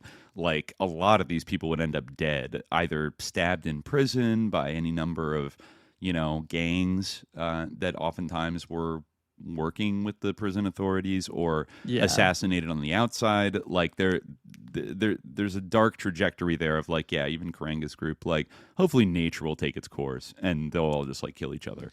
That's but definitely the U.S. organization was like preferable. Like if you had to have one kind of triumph over the other, like you kind of prefer the FBI would prefer them. You would think, one would assume. Certainly, like, we said this before, like there's aspects of, we talked about it in the Attackwood episode at a considerable length, like, the critiques that were made of the US organization, so we don't need to reiterate them, but like one would think, like the impression you get from their sort of disclosed files, their sort of conversations, that like they can't just order us to do certain things. There doesn't seem to be, like, from those disclosures, like any greater penetration into us than into the Black Panthers, so that they actually have, not to say they don't have penetration into both, they're actually able to manipulate both organizations to a pretty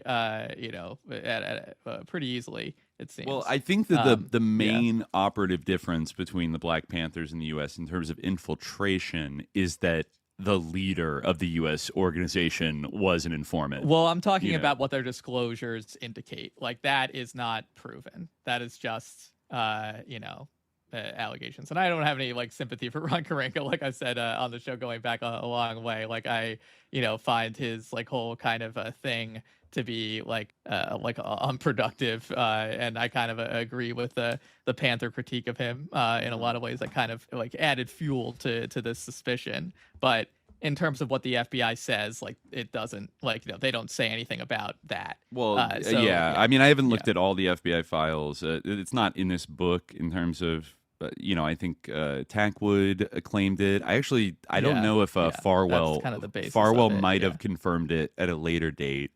Farwell like denied, like, or the LAPD, like, they denied basically everything. Yeah, so it's unlikely but Farwell eventually had a falling out with the LAPD. Like I think he sued along with the ACLU. He sued the LAPD in the 80s along with a group of other people. I think this book says that he eventually started to have like some doubts about, as one of the few like kind of high-ranking black officers in the LAPD, like he eventually started to have some moral quandaries about like what he was engaged in. I don't know. Like I know that they were doing poison pen letters and things that. I actually think that there's more evidence of them directly doing that, like within the Black Panther organization, to split it up from the inside, in terms of making up things. I don't know. In my gut, I feel like Ron Karenga is like a Fed. Like he's a Fed. Definitely. Even if it's not a smoking gun. I agree. Like he does like Fed or like his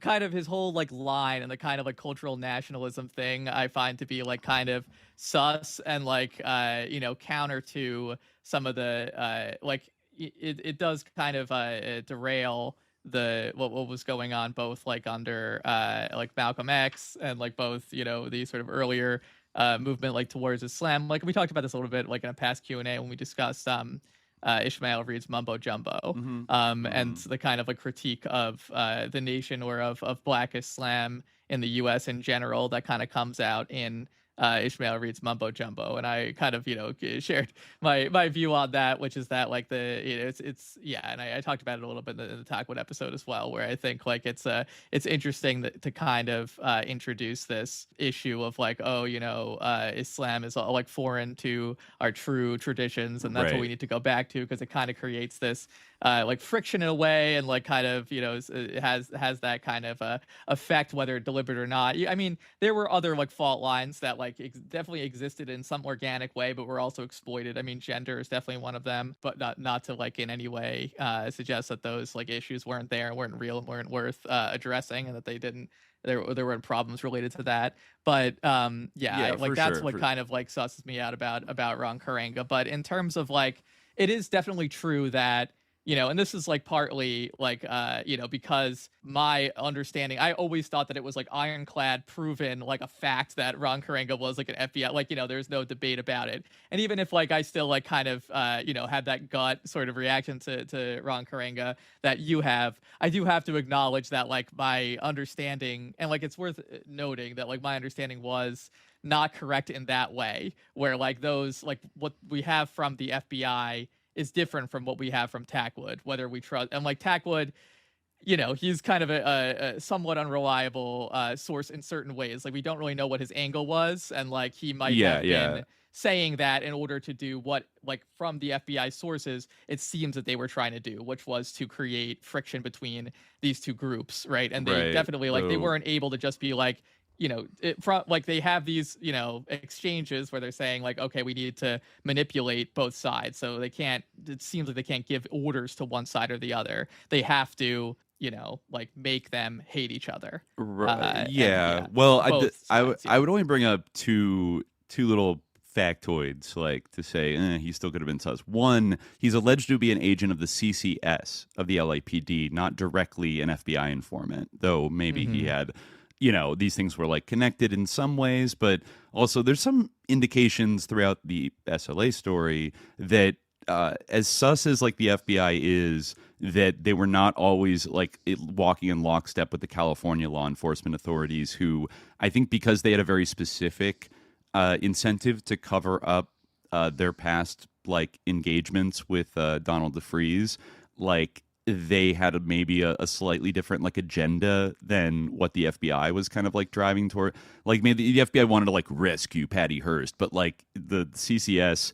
LAPD, like state authorities might have been like, we need to like kill all these people. like they can't let them live and like go to trial. Like that's going to be really bad. Like we need to, that kind of thing. And I'm not also saying he wasn't sus. I don't think that like the FBI also I have that's another factoid. Yeah. When Talkwood came out and made these allegations in 1971, Karenga had already been convicted for torturing two young women and was in jail. Exactly. Yes. So, like, I don't know if like Talkwood, like implicating Karenga as a CCS informant would have been a kind of, let me slip in a little COINTELPRO with his truth to like nail him or something like that. I think that still could have been the case. Again, like, that's one of the many sus things about Ron Karenga. And there's there's not video, but photographic evidence of him torturing those women. And like, that's beyond, I know he did that. Deborah Jones, who, he absolutely did that. And she's like, a trustworthy and reliable person.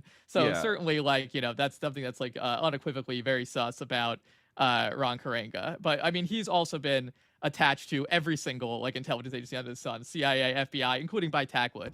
Like Tackwood described him. We read that Mohammed Speaks interview, which reproduced like some of Tackwood's statements where he talks about how he was recruited by the CIA and traveled around, these various places, and things like that. So he's, which may be true. That's circumstantial, but there's a couple of things. Let me read this part here because there's a couple of things that you could tie a little bit of a circumstantial connection to the CIA activities. I don't know. Anyways, like Karenga, I don't know. He's sus. No, he's definitely sus. I mean, that like in terms of like his torturing of Deborah Jones, and fighting with the Black Panthers, I think he was. That's my gut call. Is that he was at least a CCS like informant along with these other guys. Like, but fair enough. We don't have 100% proof of that. But let me read this part. This next part here. Because it is there's some interesting stuff.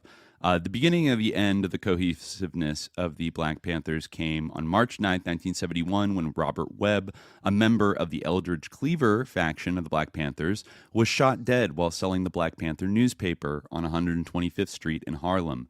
The perpetrators were loyal to Huey Newton's Oakland chapter.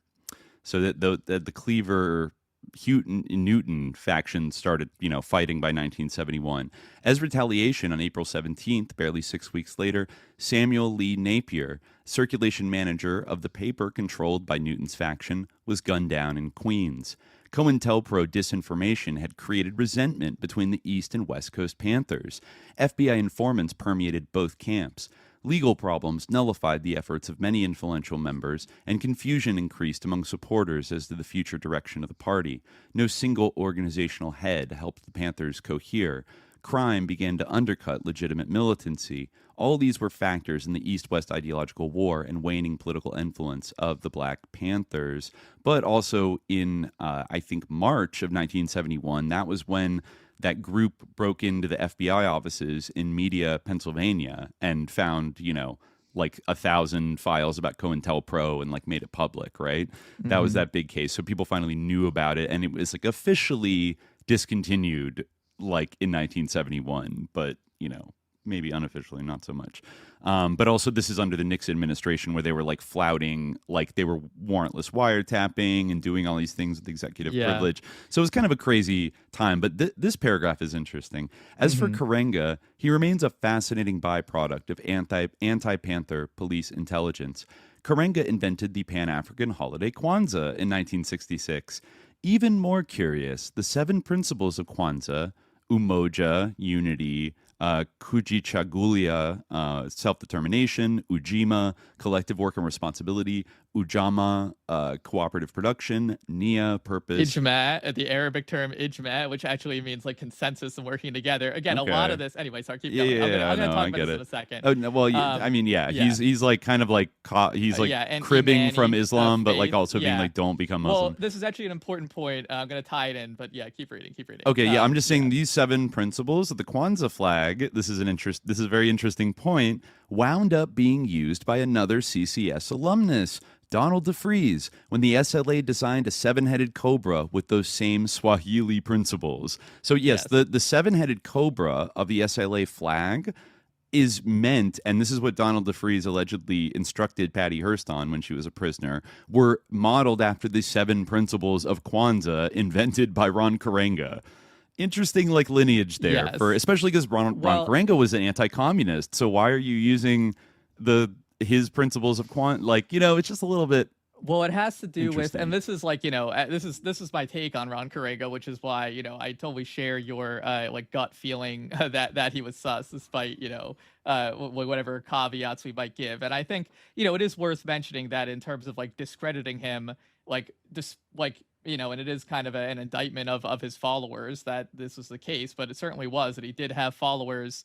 We read that 1974 Unity and Struggle article where they were still talking about Maulana Karenga and trying to redeem him, even though, he was in prison for this crime that he absolutely committed. And it was quite unequivocally true, trying to discredit his accusers. So certainly he did have followers. But I mean, you could see maybe that this was de-radicalizing and they might have wanted for it to continue. But in terms of the Swahili thing, this is another connection that I noticed. The character will come up later, Westbrook, right, who was kind of a mentor to DeFreeze. He's also sort had of the elephant in the room. Well, We'll talk about. Also in a had like an interest in Swahili, you know, which I noticed, right, and there. Again, like while being mindful of my positionality, like as a white person, right, I'm not trying to. It is kind of interesting how there was this like movement that sort of was focused around like the ideas of Islam, right, a very particularized form of Islam that was articulated by Elijah Muhammad, and then Malcolm X, before his death, tried to kind of unite this like political energy, or to expand his political energy into something that maybe had kind of a black liberation character, but also like sort of combined with liberation struggles throughout the Muslim world. Then figures like Maulana Karenga sort of emerged. And it's in his name itself. I mentioned this in the Tackwood episode, but it's like his name itself is that he chose, Maulana, is Arabic, right? Yeah. But he would always describe that name as being Swahili, because it's really this move where the Islamic history of Africa is sort of denied and seen as like an imposition, right? And that is, to kind of undermine the basis of the sort of political energy that this movement around Islam that was significant. Certainly it was like greatly diffused and dispersed with the death of Malcolm X, and there were other fault lines that emerged, right? But it kind of is a way to sort of subvert this, right? By saying like, well, actually Islam is an imposition just like Christianity, right? Just like these, and really like our roots are in these traditional religions, or in these African traditions, things, like as of course, Kwanzaa was sort of an invention, right? So it's almost not ironic, really little projection. Exactly. It's ironic. But this is just like sort of one more fault line that's introduced, one more kind of way to subvert this political energy. So that's definitely something that is sus, and it's interesting. Obviously, Swahili is an important African language, but it is interesting how much it's kind of like de-Arabized or de-Islamicized by Ron Karenga, and Swahili was something that Westbrook is supposed to have studied as well. Yes, so, another language expert. That did definitely stick out to me. Right.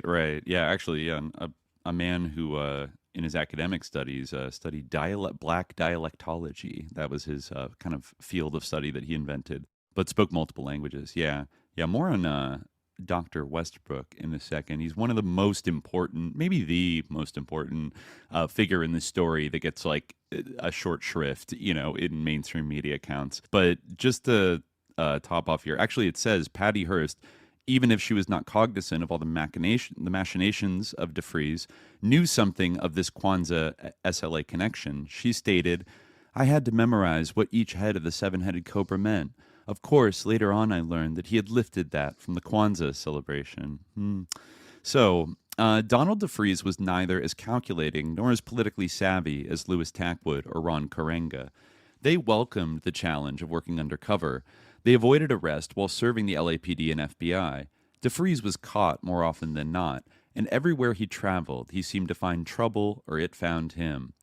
The greatest source of information about Donald DeFreeze and the hidden history of the Symbionese Liberation Army came from an organization called the Citizens Research and Investigation Committee, CRIC, who we talked about in the Tackwood ep. A screenwriter, author, playwright, and journalist, Donald Freed had already written about the assassinations of JFK, RFK, and MLK. His white support group, Friends of the Panthers, also prompted FBI harassment of him. He hired investigators Rusty Rhodes and Lake Headley II to pursue the facts regarding the Black Panthers and police intelligence in Southern California. Of course, by association, it included the full story of DeFreeze, Hearst, and the SLA. Headley was a former Las Vegas police intelligence officer who left his position because of the corruption he witnessed in Clark County Sheriff's Department. I guess he was a cop who, decided to flip sides and whatever. Wow, Vince Bugliosi dubbed him the best private investigator on earth. According to the testimony of convict Fred Braswell to Headley, DeFreeze met Braswell in 1968, not in South Central LA, DeFreeze's usual base of operations, but at the Boston Hotel on Turk Street, in one of San Francisco's seediest sections, the Tenderloin. Braswell was at the time the largest dealer of methadone in Northern California, But he was not content with the title alone, for he was also a cocaine dealer and, apropos of DeFreeze's work, a major gun dealer for the Bay Area radical group, the Venceremos organization. Yes. Headley's research revealed that DeFreeze was working not only for Farwell at the CCS, but also for the California state equivalent of the FBI, the Criminal Investigation and Identification Unit, CII, run out of the Attorney General's office. The LA area arrest record of DeFreeze lists him as CII case number 2771103. His affiliation with the CII explains DeFreeze's extracurricular activities in the San Francisco Bay Area and soon thereafter the state of New Jersey. Yeah, I guess in 1968 he got caught trying to break into the gun corral in Inglewood. The owner basically found him and held him up at gunpoint. But after 2 days in jail, he was released and the charges were dismissed. He then was arrested, I guess later that year, for failing in his attempt to steal a motorcycle. 9 days later, Gloria DeFreeze wrote to the trial judge reminding him of her husband's sporadic work for the county and state and the protections that were to be extended to him. As her appeal euphemistically put it, DeFreeze, quote, helped recover weapons for the police, and they promised to help him in return. Yet again, probation was granted. I think we might be on his fifth probation now, stacked on top of each other, right? Mm-hmm. It's getting a little ridiculous. DeFreeze's continuous attempts to get guns resulted in an arrest barely a month later, September 1968, with his possession of approximately 90 firearms stolen from another Inglewood gun shop. He was sent to the Chino Institute for Men for psychiatric evaluation. At Chino, and this is a little weird, psychiatrist Dr. Frederick J. Hacker, in his report, concluded that DeFreeze was an, quote, emotionally confused and conflicted young man with deep-rooted feelings of inadequacy.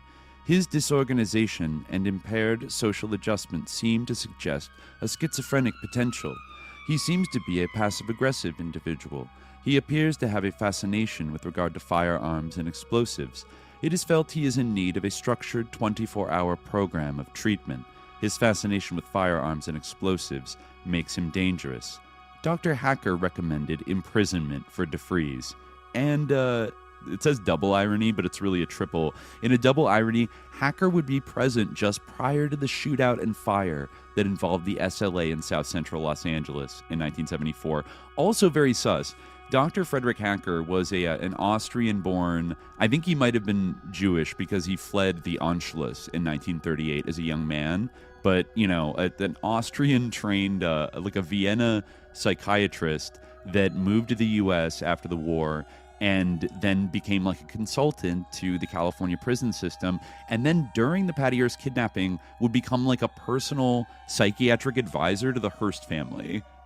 And then also just coincidentally happened to process Donald DeFreeze and recommend that he be imprisoned for being unstable back in 1968. And even in the press conference of Freed and others, I think they mentioned that Dr. Hacker was pulled off of DeFreeze's case very suddenly, and he thought that it was like weird and violated protocol. Okay, so that's something to keep in mind. In a way, like they do with all these prisoners, they're kind of profiling him back at the end of 1968 and noting these aspects of his behavior, and then recommending a 24-hour treatment program for him in prison. So then Judge Barrett, after months of delays, presumably due to LAPD communication with the courts, considered a heartfelt letter DeFreeze wrote in November 1968. In it, DeFreeze rued his miserable life and extolled his newly rediscovered faith in God. The last 3 paragraphs of DeFreeze's letter to Judge Barrett showed a man filled with self-loathing, and no matter how much of it was intended as manipulation, DeFreeze's shame about his inability to go straight came through strongly. This is from DeFreeze's letter. Sir, I have 6 kids, and I don't want them to ever see like this again, nor do I want them to see their father a jailbird. I must give my kids something to follow, not a father who is forever behind bars. I must give them something to be proud of, and also myself. I am 25 years old next Saturday, and I have made that day to mark a sort of new life and new beginning in my family's future. Sir, I want you to know I am not trying to fool you or myself. I want you to look at my record and know that you are really my last chance. I want you to let me put to work all that I have found, and let me show you all, the people at Chino and here, that all their help and prayers and time were not in vain. Once again, DeFreeze amazingly received probation, despite his accumulated crimes. Barrett gave DeFreeze a 5-year probation, including monthly psychotherapy sessions and an absolute ban on handling firearms of any kind. Unlike the harsh assessment of Chino, the probation department serving Barrett's court defended their recommendation of intense supervision instead of prison based on DeFreeze's warm and meaningful family relationship, the religiosity he professed, and the lack of assaultive or violent behavior in his record, despite the omnipresence of guns and bombs. The legal system accommodated him over and over, providing numerous chances to shift his behavior. But Donald DeFreeze's life circumstances only worsened after 90 days at Chino and his release around Christmas 1968. Also keep in mind in this era, as we talked about with like George Jackson and everything, this was still in the era of indeterminate sentencing in California, which is such an insane phenomenon that I had no idea. It was eventually kind of repealed in, I think, 1976, like a little bit after all this stuff. But that was a situation where on a relatively minor crime, you could be sentenced to 1 year to life. And then it was up to the California Department of Corrections to evaluate whether you were fitting for parole. And thus you could end up in jail for like decades, Right. Yeah. Like, it's very fucked up. And then this guy gets out, like he gets like a million probation things, and just never gets put in jail, whatever. He practically has to really like force their hand. I think that happens through a really bumbling, he tries to pass a check in a bank that I think he stole from somebody. I think he robbed a Filipino woman and like stole her purse and then went to a bank and tried to cash a check in her name, and then the teller saw that he wasn't a woman and went and I forget if she called the authorities or like did something, and then he left the bank, and then when he was confronted in the parking lot, he pulled out a gun and got into a shootout and then was arrested. Though there were other arrests like before that, like when he got pulled over and police found an M68 9mm semi-automatic rifle, like a military police style rifle. Yeah, it was just sitting in his backseat in plain view, fully loaded with a 32-shot clip, registered in his own name, blah, blah, blah. He said he was on the way to sell the rifle. Then there was also a very weird incident in New Jersey. Because DeFreeze had lived in New Jersey, whether by Attorney General Evel Younger directly or by a member of the CII in Sacramento, he was assigned to attempt to set up for arrest Ralph Cobb, an influential Black Panther in the Jersey City chapter. In Newark, Alfred Whiters, 32, custodian of the Temple B'nai Abraham, told local police that 2 black men, later identified as DeFreeze and Cobb, abducted him on a rainy morning and drove Whiters around in his own car for an hour with a shotgun to his head. Whiters said they demanded the phone number of Joachim Prinz, the temple's nationally renowned rabbi, in order to extort from him $5,000 to then be used to free a Black Panther brother in jail, referred to only as the enforcer. Whiters gave DeFreeze and Cobb the number to the temple's answering service, and they left him. No one could explain why his abductors did not directly confront the rabbi, who was listed in the area phone book. So this is weird. And then a week after Cobb was arrested, the temple was seriously damaged by fire. Rabbi Prinz publicly stated that he assumed the Black Panthers were responsible, although no one ever claimed credit for the arson. He was questioned again, and under pressure, Whiters identified Cobb's accomplice via mugshot as Donald DeFreeze. Both Cobb and DeFreeze were investigated for assault, extortion, and kidnapping, but Cobb was released without an indictment. DeFreeze, unsuccessful in his mission to undermine the Jersey City Black Panthers, went to Cleveland, and I guess they were there for a little while, living with his mother, Mary. It says that if DeFreeze was paid in advance by either CII or the CCS of the LAPD for his police agent work in New Jersey, it was not enough to support his family for long. His next attempt was on October 11, 1969. Police responded to a report that a man was on the roof of the Cleveland Trust Bank, just blocks from Mary DeFreeze's house. He was caught by responding officers while he was running from the building. He had an 8-inch dagger, a .38 revolver, and a .25 caliber pistol and a hand grenade, which was a federal offense. He gave a fake name, and his mother had to post a $5,000 bail. But before they discovered his true identity, he skipped town and went back to L.A. with his family. And on November 15th, 1969, I think this might be, yes, this is the bank robbery. This was partially fueled, he later admitted, by pills he had taken. And he found a young Filipino woman, Mrs. Milagros Bacalbos, visiting from Hawaii. DeFreeze walked up to her, took her purse, shoved her to the floor of her automobile, and clubbed her with his pistol. Then he went to a Bank of America branch 2 days later and tried to cash a check for $1,000 made out to her. Unable to account convincingly for the woman's name on the check, DeFreeze aroused suspicion, and when a teller called the police, DeFreeze fled. The security guard at the branch was joined by police in pursuit of DeFreeze outside. They collectively opened fire on DeFreeze, who emptied his .32 caliber Beretta, missing everyone. He was hit in the left hand and left foot by gunfire and arrested yet again. After that, he got arrested and fired his own public defender and represented himself and started studying law books and things like that, and actually competently kind of defended himself. But his actual explanation was not convincing. He claimed he found the stolen purse, said he didn't assault Bacalbos, and he said he did try to cash her check, but then he just remembered that his car was illegally parked and just went outside to move it, right? So then a gun-happy security guard fired on him, and then he, was doing self-defense, blah, blah, blah. And then he was also, while he was on trial for that crime, he was indicted for the kidnapping in Newark, which, honestly, I do wonder if that was a COINTELPRO op to make the Jewish community that was often liberal and pro-civil rights and things like that be these Black Panthers are, setting your synagogue on fire and trying to extort you for money. They're no allies of yours, I do kind of wonder if that was. Yeah, I almost feel like the aggressively pro-Palestine stance of the Black Panthers probably would have been generally the Black Liberation Movement probably would have been sufficient to accomplish that. And of course, there have often been community tensions between those two groups, but maybe that. Certainly, exacerbating it, I suppose, is helpful.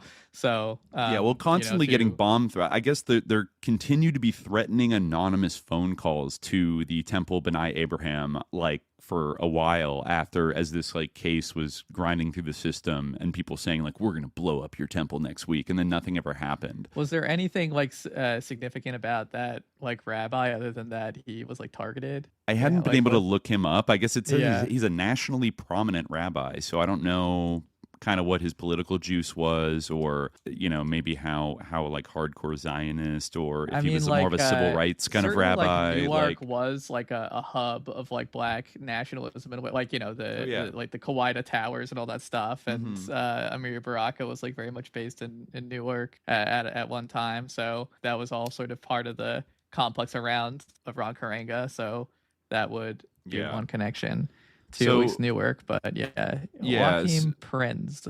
Yeah, you can look him up. I'll just mention about this bank robbery. This ends up being kind of an important turning point because so the CCS, after the failed robbery, was done arranging probation for DeFreeze. One of the main reasons was the .32 Beretta he used. DeFreeze fired upon the security guard with one of the guns acquired among the 200 in the Ron Coleman case. For his cooperation, DeFreeze was allowed to keep some of them for resale and likely to set up Panthers in future police agent activity.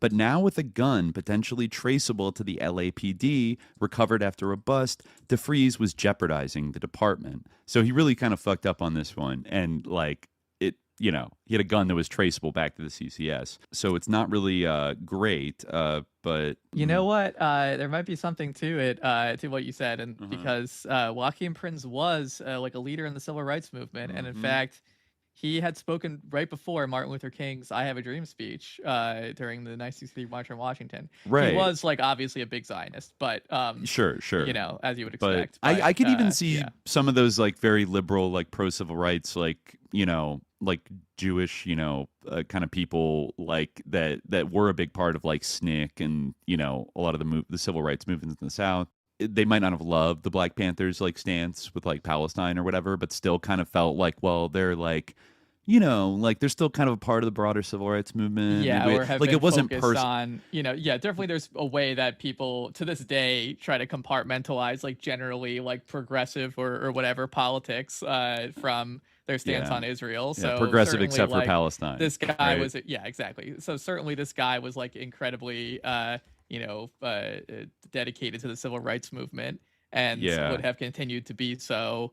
But this might have suddenly the Black Panthers are issuing bombing threats on his like synagogue, like left and right, and trying to extort him and all the. It's like, wow, this is you a can't. Weird element because like this is a weird element of the story because like who is the enforcer? Yeah, like, probably nobody. Probably nobody. An anonymous like fellow named the enforcer out there somewhere. Yeah. Yeah, and it doesn't even look like Cobb, who is like a respected Black Panther, like was maybe even involved in this. It was like DeFreeze and some other guy, or I don't know. It's very odd.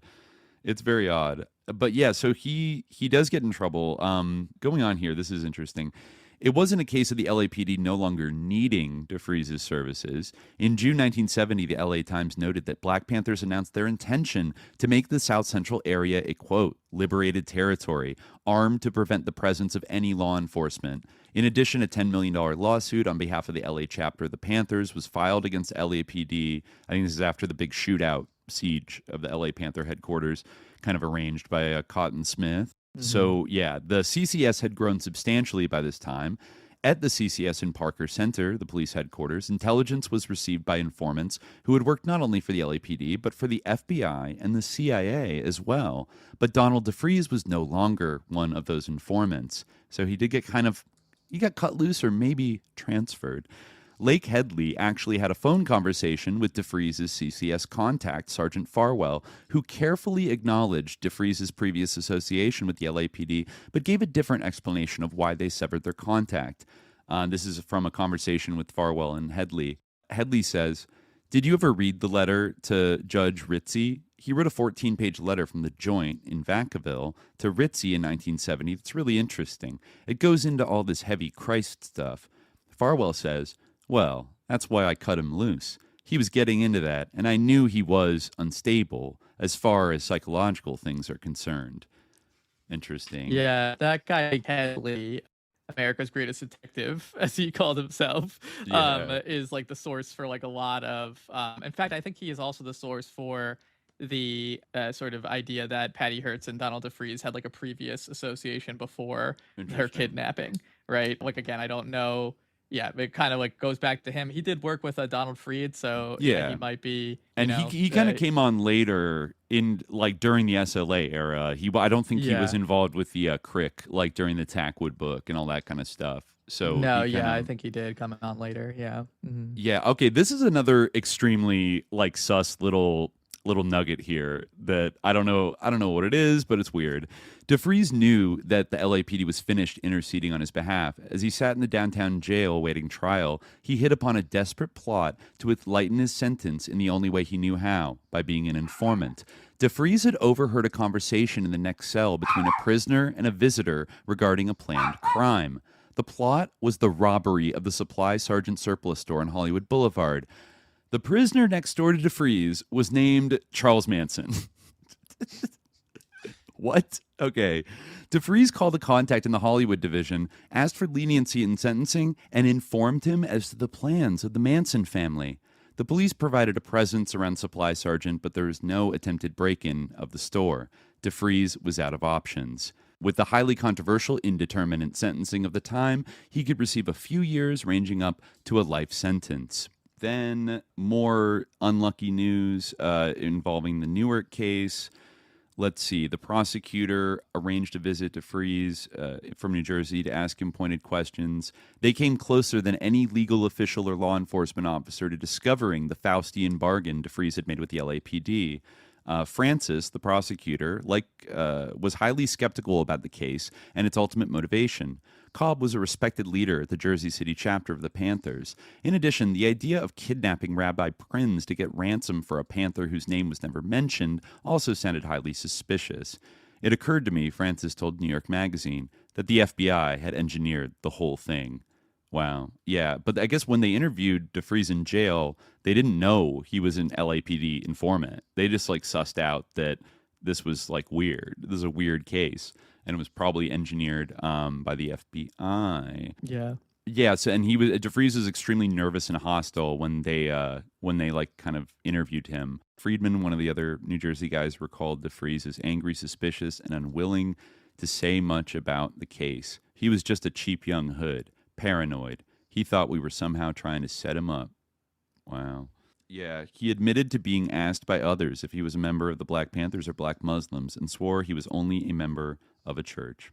He couldn't take the pressure any longer. Oh, yeah, that's right. He kind of freaked out after this New Jersey interview where he suddenly snapped. He grabbed the stenographer's notes, jumped up suddenly, and ran furiously down the hall with correctional officers and the others in bleakly comedic pursuit. He tried to flush the notes down a toilet. He was restrained, and the notes were scooped out of the water and dried for later use.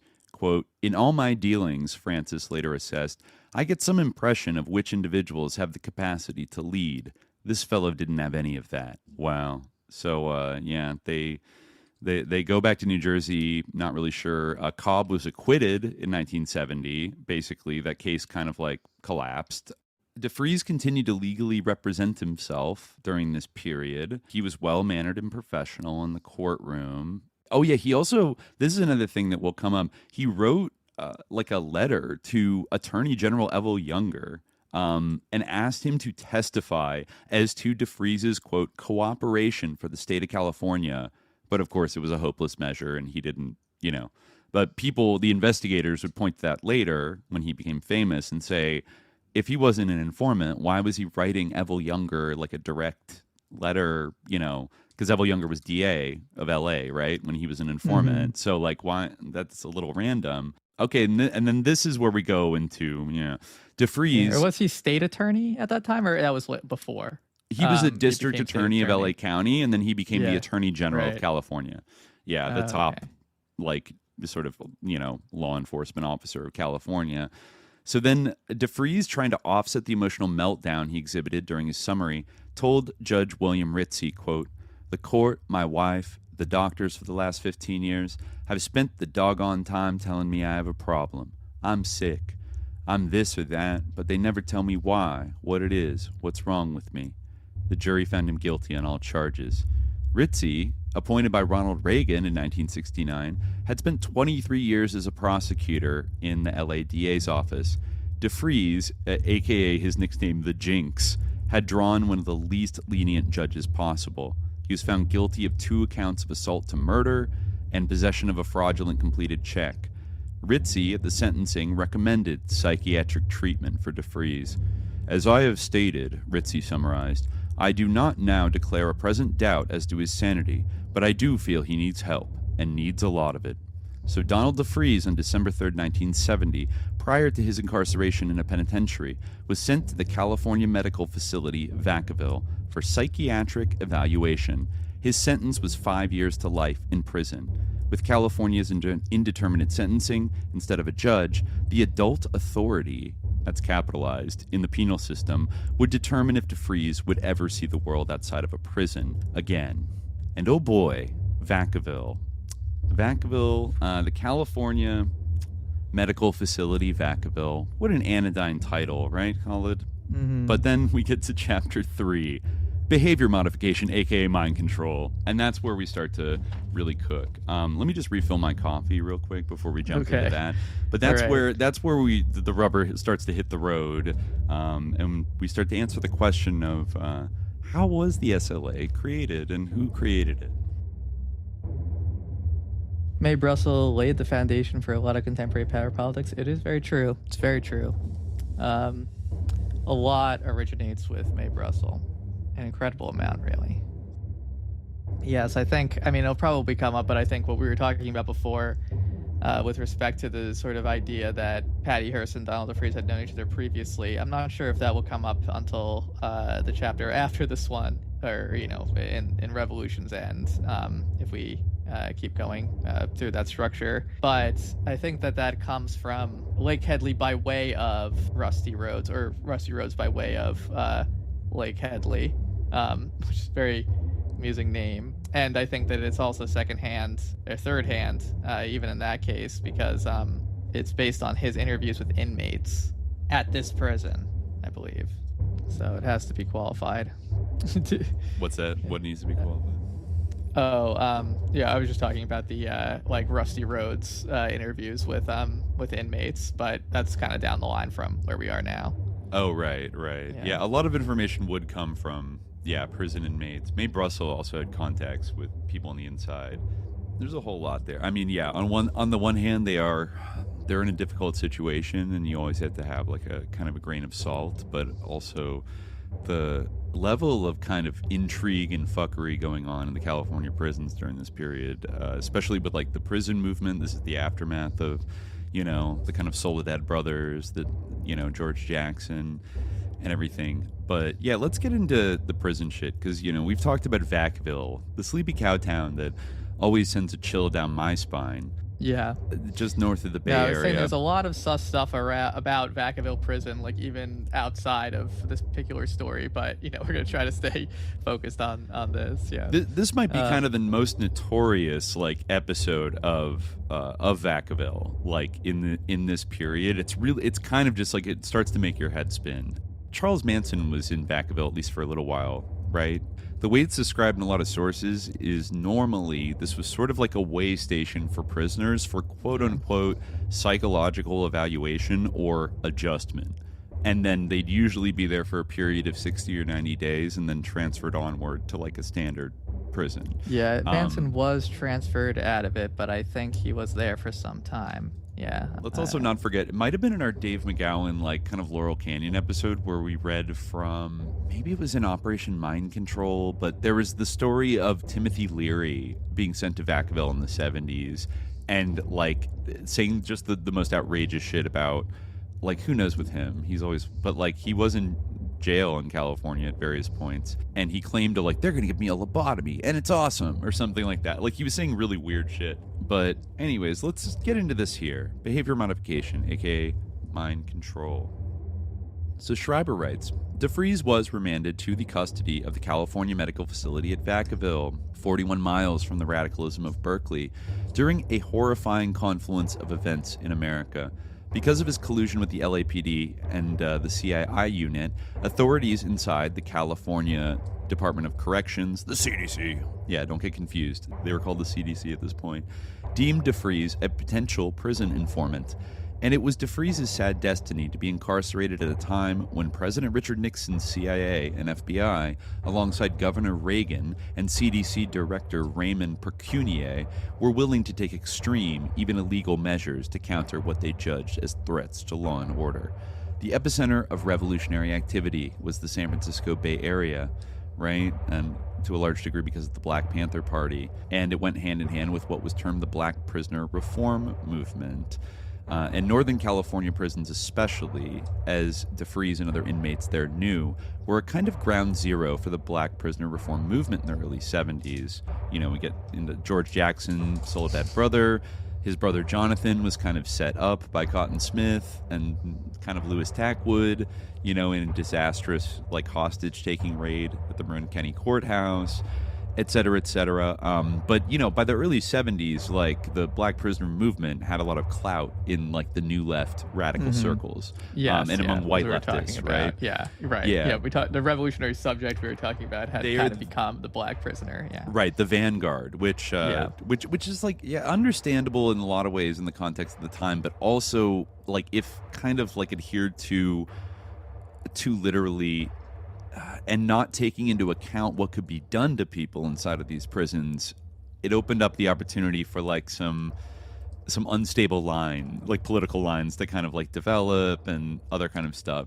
Like, that's, if the people that you're nominating as the vanguard, like the most oppressed, are also people that are completely the most susceptible to, like, aggressive mind control and, like, behavior modification techniques and are completely under the control of the state, locked up, right? So I think maybe some vigilance, I don't know, some vigilance could have been exercised, but it seemed like, these are the natural, like, vanguard. They're also, I think there's something about, like, their toughness, like a lot of these people, some of these people weren't really like criminals, but some of them, like Eldridge Cleaver, had criminal backgrounds, and so it's like they knew how to handle guns. They weren't afraid to fight. Like they had skills that maybe could be like converted into like, revolutionary assets, I think was like a large kind of a lot of the thinking. So let's see.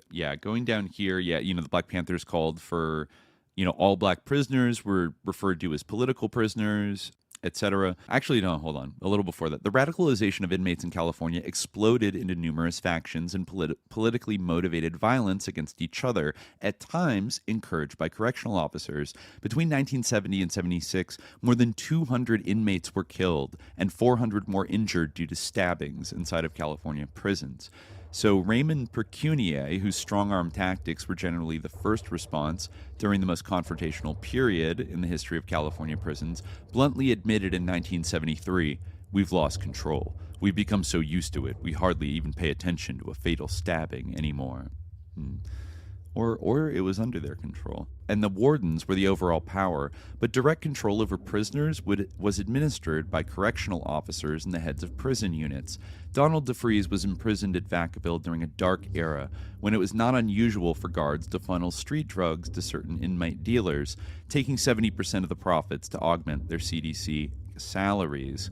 In fact, CDC corruption was so out of control that inmates were put in isolation if they did not do favors like dealing or snitching.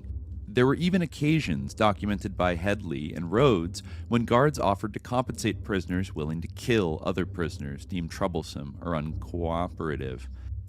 Stuart Hanlon, the San Francisco attorney who defended SLA members Bill and Emily Harris, as well as Russell Little and Joseph Ramiro, framed the context of 70s activism. He said, "This was happening when the whole left was falling apart. They saw the leadership of the country as racist. Black inmates as leaders of a revolution might today seem like a counterintuitive choice. At the most basic level, they were severely limited in communications with the outside world. The left, as Hanlon described, was desperate to find an effective route for change. The nonviolence of MLK, the race riots of the 60s, and the anti-Vietnam War marches failed to bring significant opportunities to racial minorities in America or end the war in Asia. The eloquence of Eldridge Cleaver's Soul on Ice and Jackson's Soledad Brother, coupled with the cruelty of indeterminate sentencing and horrific treatment of prisoners, disproportionately black and Hispanic, led to the conceptual rise of the political prisoner, right?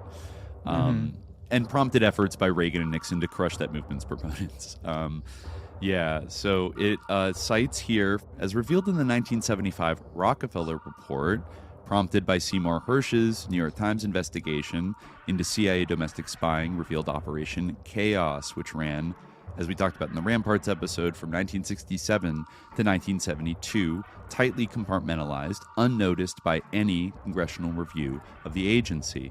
Later research revealed that Chaos entered into at least 44 different operations with state, local, and county police forces, far exceeding the number cited in the Rockefeller Report. The complex of CIA programs that use state and local facilities for behavior modification on American citizens is staggering.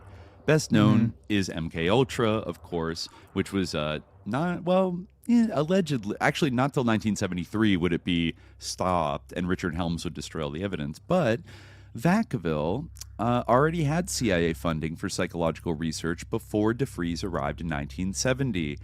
And here we got some specifics. It was called Subproject 3 of a program known as MK Search, which was like a successor program to MKUltra. We've specified before, or we've speculated that MK Search might have been what, like the acid, like the Ken Kesey acid tests and that type of stuff. Maybe the Manson family, like Laurel Canyon kind of shit. Like that might have been technically MK Search. It's a lot fuzzier what MK Search really like was, but it also kept going like into the early 70s. That fact, what was it, Subproject 3 of MKUltra Subproject 140 was confirmed in a letter to Representative Leo Ryan from Deputy Director of the CIA Frank Carlucci in 1978, October, not that long before Representative Leo Ryan would be murdered by followers of Jim Jones outside of Jonestown right before the quote-unquote mass suicide, right?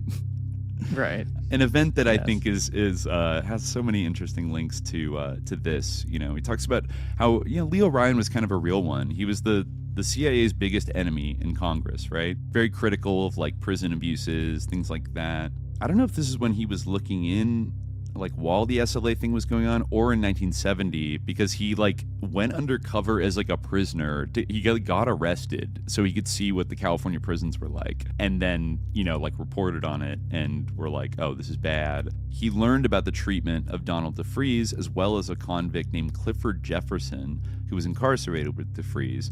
Jefferson, known as Death Row Jeff, who had a death sentence, was at Vacaville in 1971 and 72 with DeFreeze.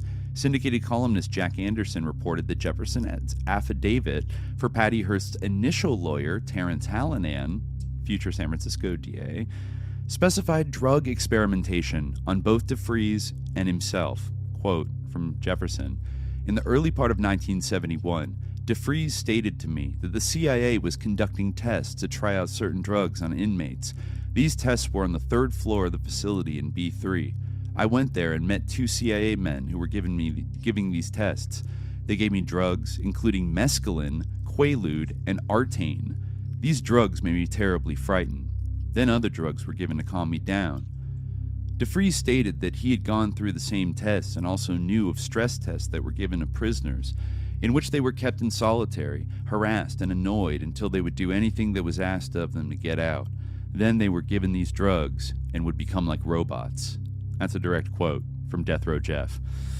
Ooh, yes. Jefferson added... It is like basically known that this, like, I mean, even beyond like MK Search itself, there were all sorts of like insane experiments on prisoners like happening during this time. There were like lobotomies, like psychosurgery. Actual lobotomies. Yeah. In fact, one of these like prisoners later that was talking to the investigators almost got like sent back to Vacaville to be lobotomized, and eventually he got Congressman Ron Dellum's office like aware of his case, and he like personally intervened and like stopped it, but like they were going to lobotomize him, like a guy who had material evidence about these left-wing terrorists.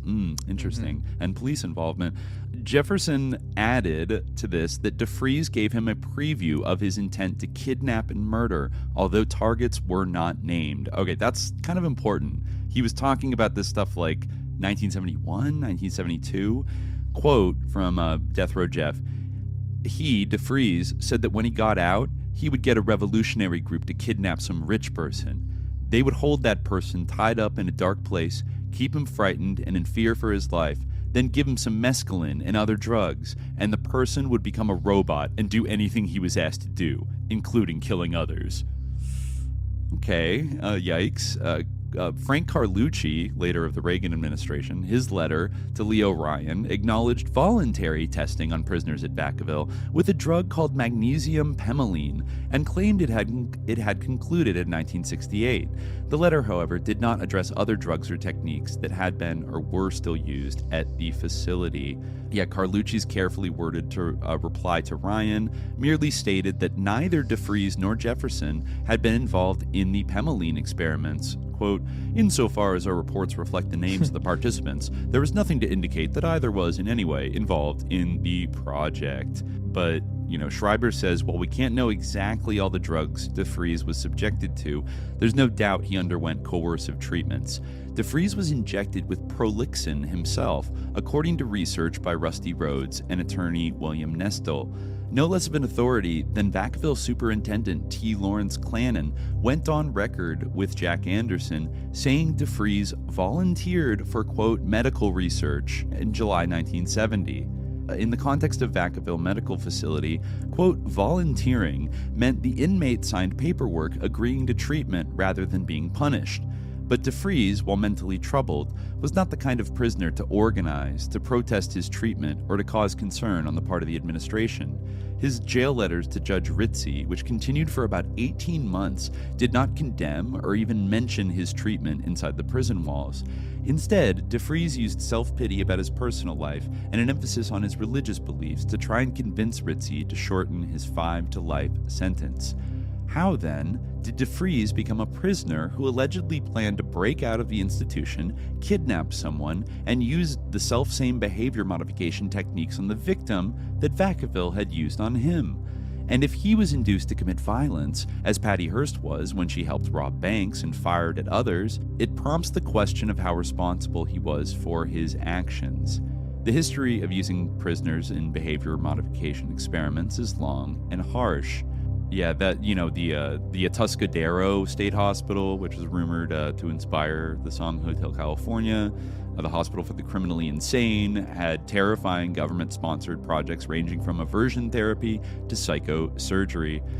This is funny. This is a name that just actually popped up in our Ramparts episode. In The Atlantic, Jessica Mitford, author of The American Way of Death, wasn't she an heiress? I think she was, and was associated with Ramparts later on.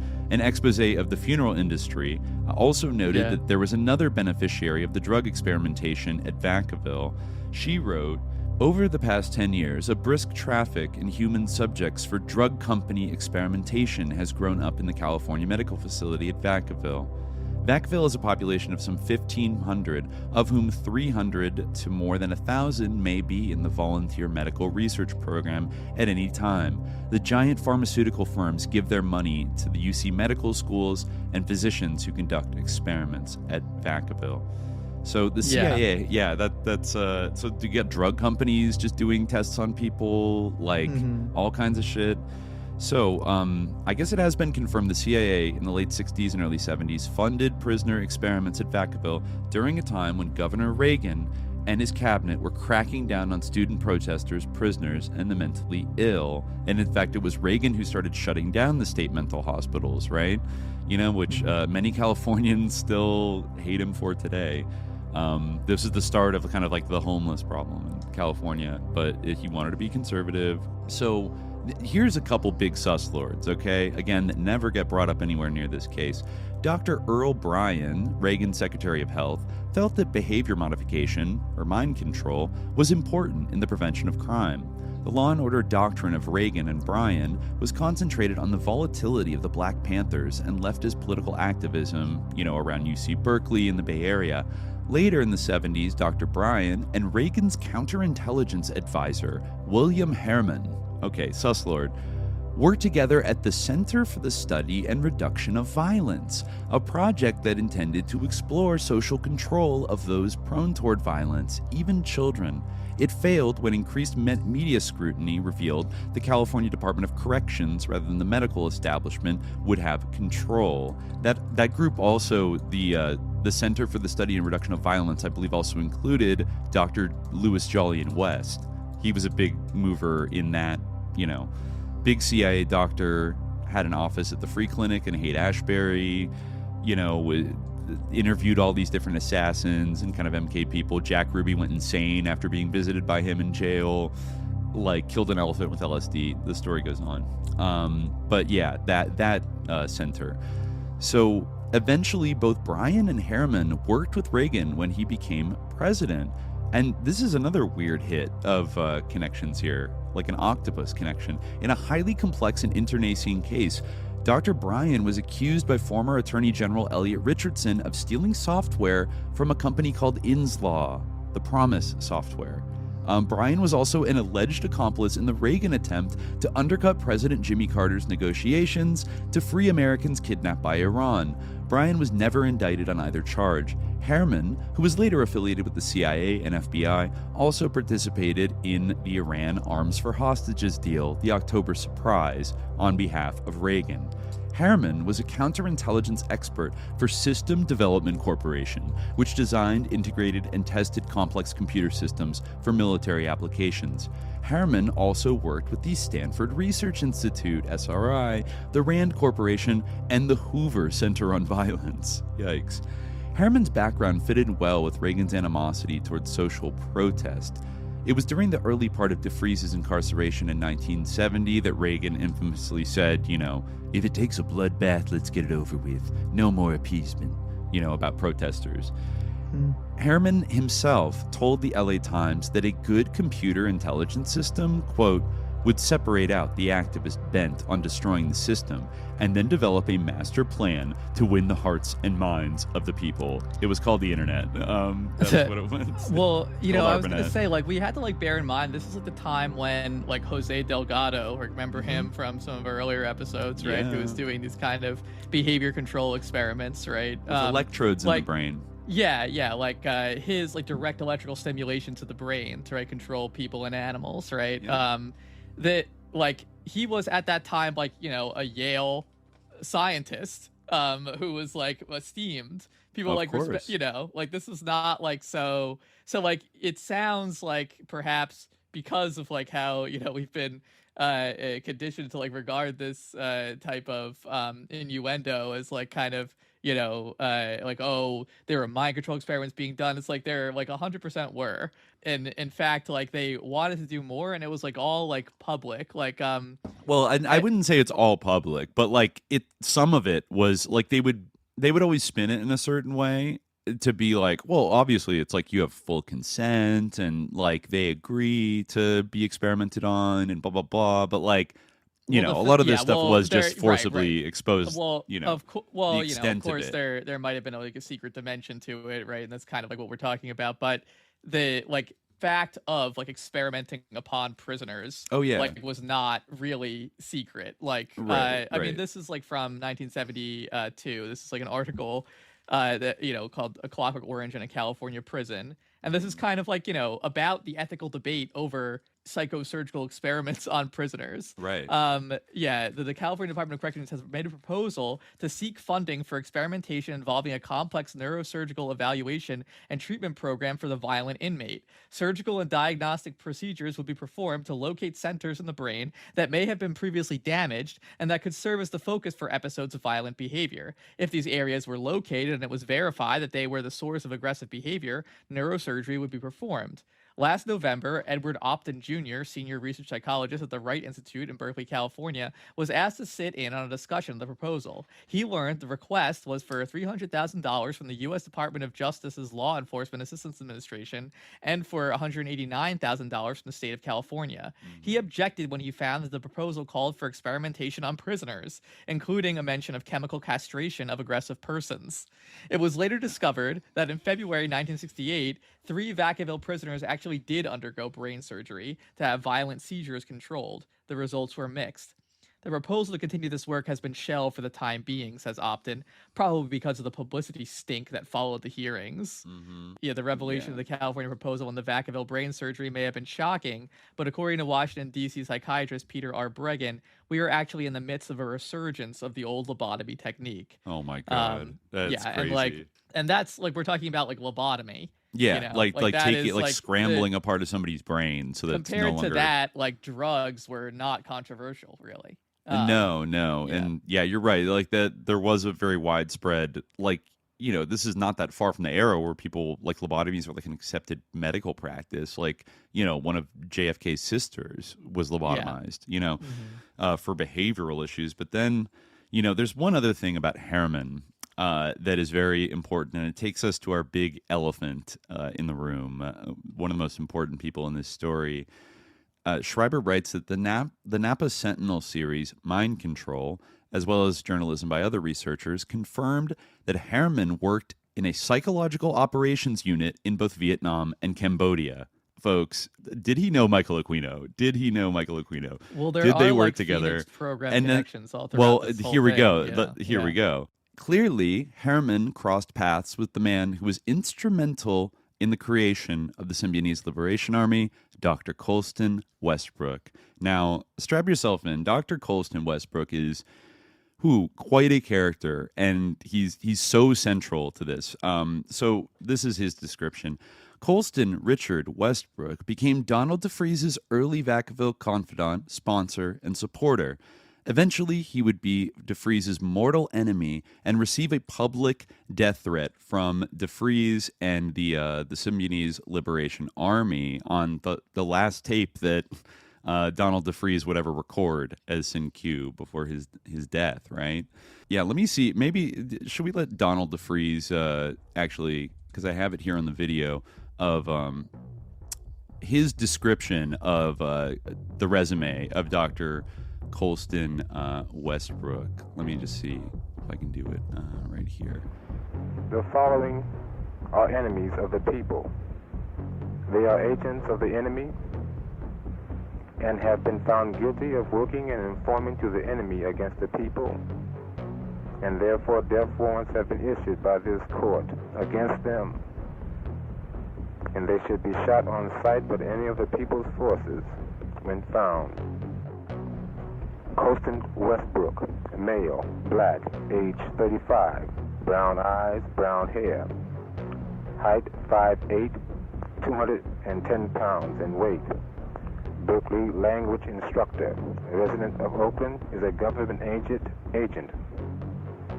Worked for the CIA in Vietnam as an interrogator and torture in the Phoenix operation against the Vietnamese people, and also served same purpose in other foreign countries.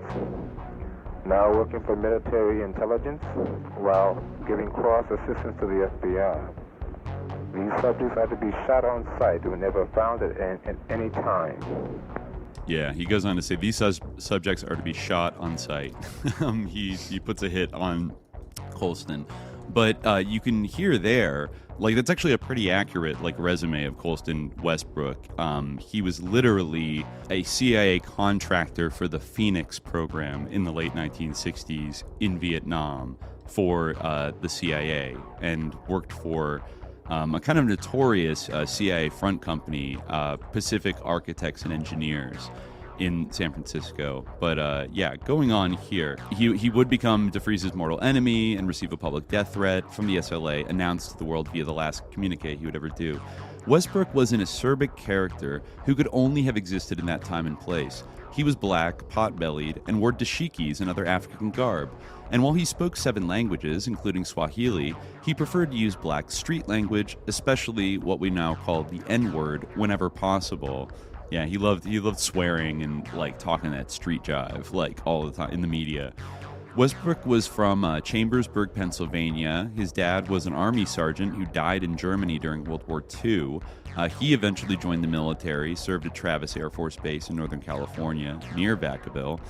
Westbrook's facility with languages enabled him to travel all over the world. In his military career, researcher Mae Brussel, formerly Beverly Hills housewife, with the urging of her friend novelist Henry Miller, spent 17 years broadcasting her findings on small stations in California, of course.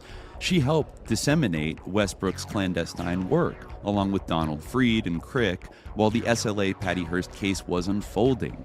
Westbrook had been an advisor to the Korean KCIA, pretty yikes. He also claimed to have had a direct line of communication in a past assignment with Cambodian Prime Minister Lon Nol, who replaced Prince Sihanouk in a coup orchestrated by the CIA. Between 1967 and 69, Westbrook was an advisor to the South Vietnamese Police Special Branch, under the cover working as an employee of Pacific Architects and Engineers, PA&E. Westbrook was in South Vietnam during the CIA's Phoenix program, during which 20 to 40,000 citizens, alleged Viet Cong sympathizers, were murdered over a 2-year period, right? We all know about the horrible Phoenix program.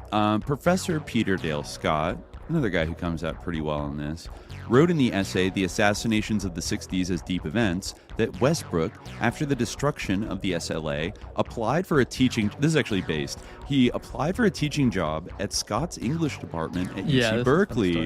Yeah. Quote from Peter Dale Scott, "The chairman asked me to pursue Westbrook's curriculum vitae, and I immediately noticed that while in Vietnam, Westbrook had worked as a civilian employee of PA&E. PA&E was a well-known cover for the CIA in Saigon, so I notified the chairman. Westbrook did not give the job." All right, good on Peter Dell Scott for rat fucking Colston and Westbrooks. That's one of the key things that ties him to the CIA, his PA&E work. Right. I definitely seen them pop up in other contexts. They were very heavily involved in Sierra Leone in the 90s, doing sus demon forces shit there. I think they're still around and they still operate in probably that capacity. Right. So Westbrook, questioned by the press about his past, defended his work at PA&E and his extensive travel by insisting the company simply had the best employee vacation benefits imaginable. Quote from Westbrook, "It's a civilian company, and I took paid vacations to Cambodia, Thailand, India, Japan, Hong Kong, the Philippines, Okinawa, and Russia." What? Okay, that's sus. Among others who confirmed PA&E was a proprietary of the CIA was Bart Osborne of the Fifth Estate, a DC research group made up of former Intel community members who changed their minds about the validity of the Vietnam War. Osborne himself was in charge of teams of men involved in the notorious Phoenix program. PA&E contracted the building of the interrogation torture centers known as Province Interrogation Centers, PICs, in every one of South Vietnam's 44 provinces. These compounds were surrounded by high walls and gun towers and could communicate instantly with CIA headquarters in Saigon. The interrogation centers were staffed by South Vietnamese plainclothes secret police, the Special Branch, working in conjunction with South Vietnamese military intel officers and advised by undercover CIA, quote, liaison officers like Colston Westbrook, who used the cover of PA&E. The CIA's Phoenix program only targeted civilians, known as Viet Cong Infrastructure, VCI, presumed to be sympathetic to the communists. VCI prisoners, like their American and South Vietnamese counterparts, experienced torture and deprivation, but these non-combatants had no form of redress and were not protected by the Geneva Conventions. Once accused, they were swept up and imprisoned without confirmation or any form of due process. This is a fucked up sentence. Bart Osborne testified before Congress that all of the VCI suspects he dealt with in Vietnam died due to their mistreatment. So, every single person was tortured to death, is what he's saying. Or beaten to death, or killed, or they all were killed, murdered. When a VCI gave what was deemed actionable intelligence, a Provincial Reconnaissance Unit, PRU, was assigned to hunt down and kill the target. PRUs were a mixture of South Vietnamese and American military, mostly Navy SEALs, under the command of the CIA. 4 years after the Phoenix program was initiated, New York Times in 1971 revealed that 26,843 non-military Viet Cong insurgents and sympathizers had been, quote, neutralized in the previous 14-month period. Not the whole war, which would be bad enough. The last, basically, year. 26,000 non-military people were neutralized. Of course, the exact total will never be known, and it's all worth mentioning as well that the director of the Phoenix program in Vietnam in the late 60s, William Colby, was by this time, the CIA director of the whole country, right?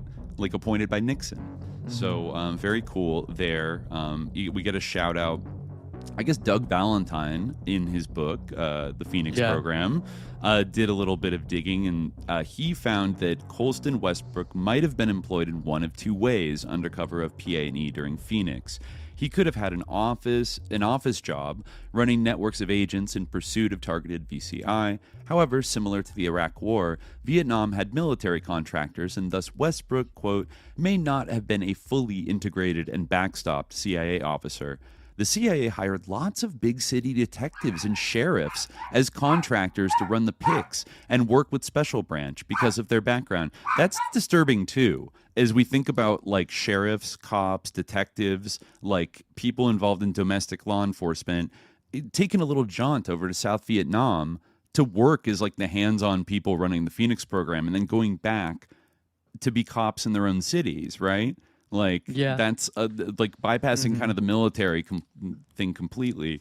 It's also, for any, I feel Westbrook would really try to split hairs on this and be like, he would always laugh when people asked him about working for the CIA, and then be like, but not directly say no, but kind of like, LOL, yeah, sure, haha, I'm CIA, He'd kind of do that kind of bullshit, but it's very likely that he could have been just like a contractor that obviously, like, for all intents, it's like when we say somebody is like CIA or, like a Fed or something like that, doesn't mean they have the badge officially. And, right. We need to expand understanding. That certainly seems to have been the case, that he contracted for this, for PA&E, Pacific Architects Engineers, but like worked for the CIA in that capacity.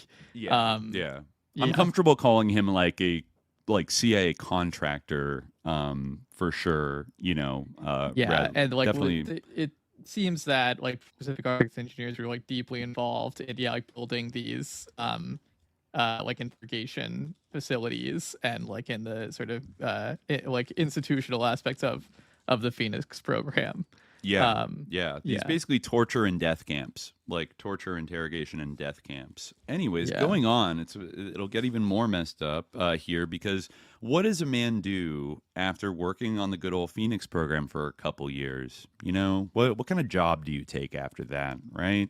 Well, after just like to clarify on PA&E, I had to listen this up a little bit, but this is from The Bad War, an oral history of the Vietnam War. This is like a testimony from a Canadian Army infantry major who headed a regional team. Okay. And he, talks about it. He says, when we landed, Tan Son Nhut had just been under rocket attack, and one of the overweight young American airmen was there, and he was terrified. He said, I've been here for 18 months. This is the first time that this has ever happened. As we landed in Phan Thiet, we could see a communist attack going on near the airfield and on the way into town. A couple of mortar shells landed on each side of the road. And we said to ourselves, aha, the communists are getting ready to take this last bit of non-pink off the map. But after that, nothing happened, and we started slowly feeling our way around. We lived in an old ramshackle hotel that had been used as an American quarters. After the military left, there were still State Department people, a few lonely CIA guys that used to come and drink with us, the Cords people, and above all, PA&E, Pacific Architects and Engineers, who had provided all the heavy logistics and third-line support to the American Army. They ran the messes. They maintained our transport. And that was another thing the Americans gave us. I had a whole compound full of Jeeps, one for every day of the week. Yeah, and the CORD is the Combined Operations for Revolutionary Development Support, the Joint Military-Civilian Rural Pacification Program. Yes, that was one of the official. So you could see, so after the Army Phoenix had pulled out, you could see how kind of crucial like PA&E was this whole thing, and that they were there even when just the State Department and the CIA were still there. Yeah, it's also worth noting around this time, like 1974, is when finally, like most of the final combat troops are being pulled out of Vietnam as this like SLA saga is exploding. A lot of veterans who acquired skills over there were, from probably between like 1970 and 74 were coming home, including two of the SLA members who were Vietnam veterans. But anyways, how about this? So this is a big turning point. What does Westbrook do after working for PA&E in Vietnam? After Westbrook returned to the U.S. from Vietnam, William Herman, advising Governor Ronald Reagan on counterintelligence measures to combat leftist militancy, enlisted Westbrook to create and run the Black Cultural Association, BCA, at Vacaville. The BCA was ostensibly an education program designed to instill Black pride in Vacaville inmates. That sounds like something the CDC would definitely want, is like more Black pride at the height of the prison, like political prisoner movement, right? Yeah, totally not suspicious, right?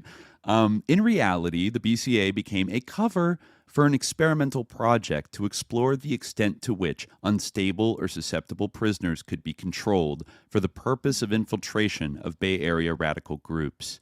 Westbrook was euphemistically named an, quote, outside guest coordinator while in control of the BCA.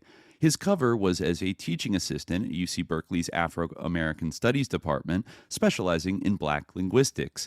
His master's thesis was titled The Dual Linguistic Heritage of Afro-Americans, and he lived up to the title, a psychological warfare expert who used the N-word with such regularity that he was quoted in the San Francisco Chronicle using that term, clearly during a time of different linguistic norms.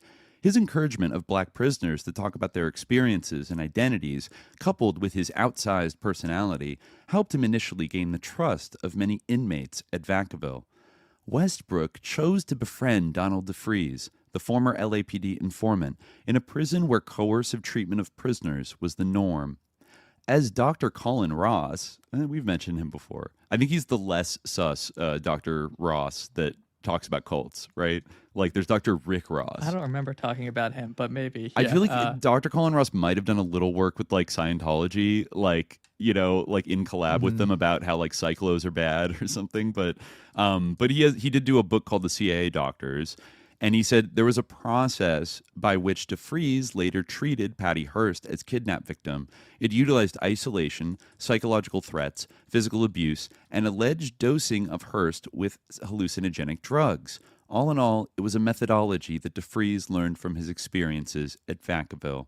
Quote, "Where did a street hood, an unsuccessful robber like Donald DeFreeze," Dr. Ross wrote, "learn such sophisticated programming techniques?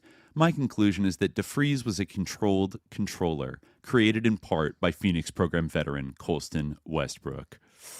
So there we go. That's kind of, you know, that's a big leg of the alternative thesis about everything that happened, is that, yeah, Donald DeFreeze was subjected to sinister mind control experiments and manipulated by a Phoenix program veteran, posing as a dashiki-wearing, N-word spitting, like kind of man of the people, brother of the people kind of like I never saw a pic of Colston Westbrook before we started prepping for this. And I always kind of imagine him as wearing like thick glasses and like wearing a suit and being like a very like square, like kind of conservative seeming guy who was like older or something like that. Cause just the way you read about him, like Dr. Colston Westbrook, like Phoenix expert, blah, blah, blah. But then I found a newsreel of him that wasn't labeled. And I had like a jump scare when I finally like looked at his photograph and realized like this very animated guy wearing kind of like dashiki shirt and like a Rasta cap is like, right. Like, Patty, give up. Don't die like the others. Like, blah, blah, blah. You know, he's like giving this appeal to like Patty Hearst. And I'm like, oh my God, that's Colston Westbrook? What the fuck? Like, he's like way funkier than like I thought. Like, it's something to keep in mind. Like, he had this persona. It's also kind of interesting because like doesn't like his whole like later career like has nothing to do with being an architect or an engineer, which I would think if you were a contractor for PA&E, I mean, unless you were just doing like unskilled manual labor, which I guess is something that they need. Like that's not what he was doing. He was a doctor, strange. You know. Yeah, yeah, he was an academic. Like he was doing something else. Like we don't know exactly what because he was so cagey about it. And also, I think PA&E, it's probably kind of like, you know, Kellogg, Brown and Root or like Halliburton. Like they get these huge logistical contracts from the military to like build mess halls and stuff like that. But they also like contract like specific, more like kinetic type of work as well, right? Like they do a whole variety of things. So like, you know, like Booz Allen Hamilton, right? Like they kind of have like spies on their payroll and like NSA people like Edward Snowden, you know. It's very strange. Like, I mean, yeah, it's like, it just like, you know, indicates like how unusual his trajectory was and how there obviously was something going on that like didn't seem, you know, more than it seemed because like he had actually already served like in the like, you know, in 1960, right? He was in I guess the military like for some time, right? And then he like stopped, and then he, you know, became a teacher, and he was like, you know, working in Tokyo as a teacher, and then he was recruited by PA&E from like, Tokyo. To be, as like a civilian. Like what? It's very strange, you know, like very, very strange. And he had some kind of flippant comment about like, yeah, somebody came to me in Tokyo, and I thought it was great. The pay was great. He's like, it pays to be black and nom. Like they asked why he did it, and he was like, for money. Like why else? Yeah. Yeah, he said it pays to be black and nom. And kind of unclear why, but it didn't for a lot of the infantry that felt like they were almost being purposely sent to the front lines to like cull the minority population, you know, or like kill or like thin out the baby boomer generation. A lot of soldiers really thought that like that was like a dark purpose of the Vietnam War, was just to like the baby boomer generation was like too big and like dangerous, so they had to like, I don't know, kill off a lot of young men. But anyways, going down a little more about Vacaville here. Yeah, so the first full year, I guess the San Francisco Chronicle did a series on Vacaville in 1971. About 4,200 men were processed through its doors before being assigned, usually after 6 weeks, but generally no more than 90 days, to one of a dozen prisons in the state. At the time, this is actually a crazy line. At the time, the top 2 countries in terms of total incarcerated people were China and the Soviet Union. The state of California was 3rd. Damn, right? Yeah. Like, that's because you think about it, like, okay, China has a bigger population than the U.S. The Soviet Union had like a slightly smaller but still huge population. We're talking about total incarcerated people, not the rate of incarceration. So it's, at first you're like, wow, like those 2 countries, oh wow, they have like the most incarcerated people. But then California's in 3rd place, as it, you know, like that's kind of it kind of is weird. You would think the U.S. would be. I think the U.S. is number 1 today, like globally. But you would almost think just by sole virtue of the entire United States having California in it, it would be number 1. But anyways, point taken. California had a shitload of people in prison. It's fucked up. We have the highest prison population. By 0.1 million, according to Wikipedia. Despite being like a third the size of China, pretty wild. So S-Wing at Vacaville was the designation for the area that contained the most damaged inmates, some of whom seemed lobotomized and couldn't communicate. Psychosurgery had been performed at Vacaville since 1968. One of the prisoners who met DeFreeze after his arrival at Vacaville noted how quiet and studious he was, not at all an organizer or a firebrand. Inmate Ron Eagles saw a man who seemed too philosophical and introspective to lead a violent, radical organization. He said, DeFreeze spent the majority of his time in the joint reading. Every time I'd catch him with a book.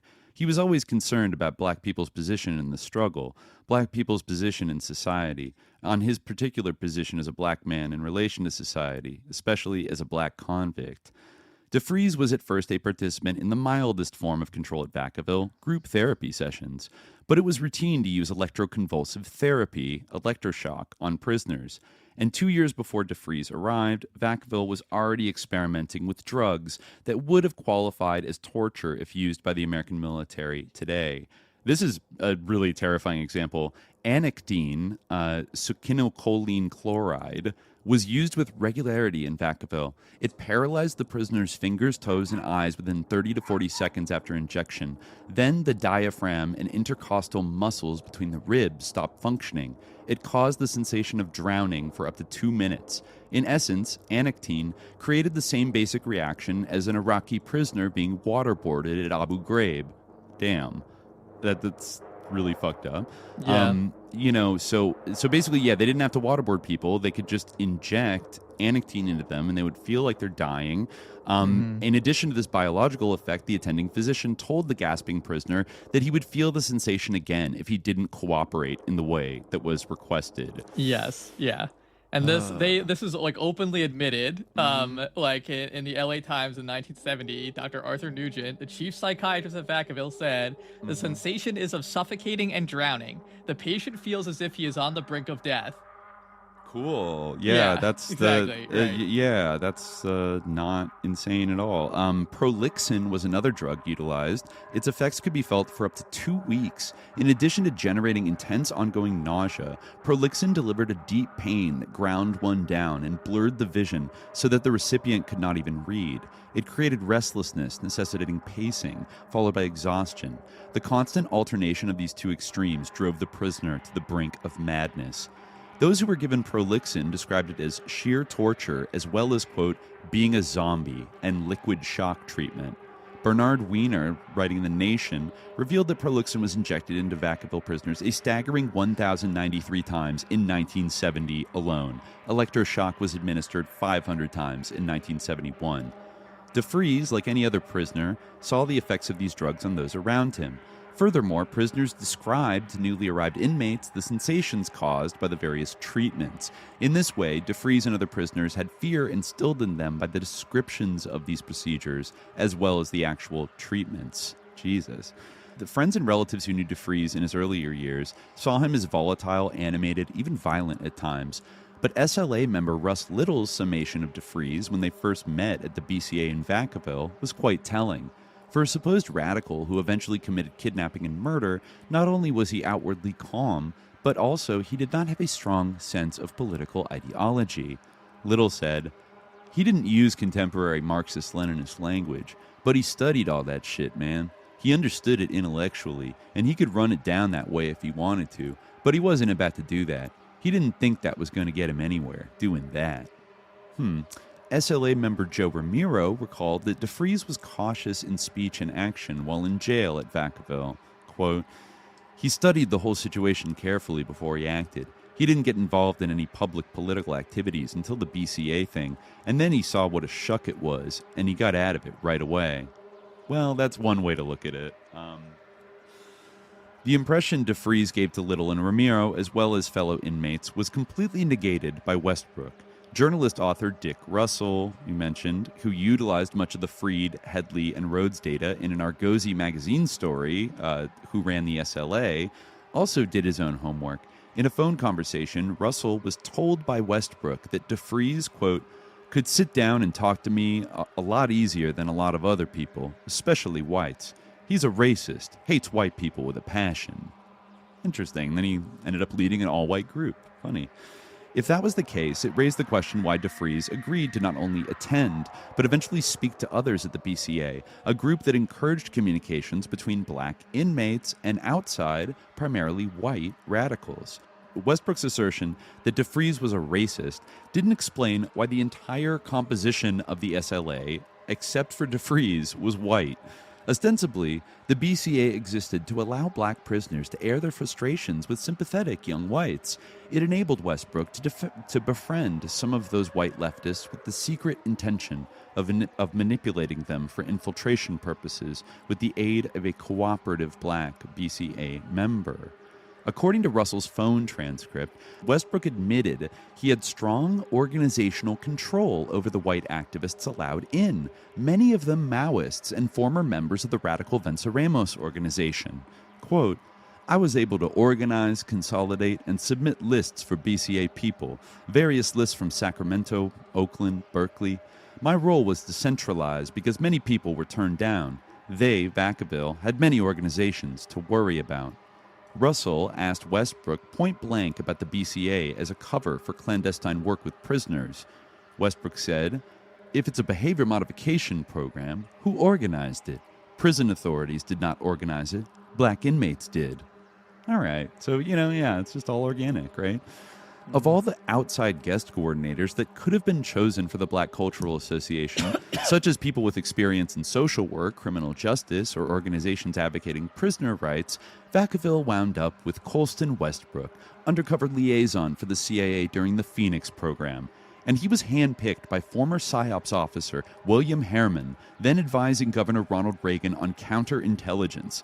And it happened at the height of the black prisoner reform movement, right after the CIA's Operation Chaos provided funds to Vacaville, which was an ongoing MKUltra and MK Search site for experimentation on prisoners. And of all the black prisoners who attended BCA meetings, Westbrook chose to particularly befriend Donald DeFreeze.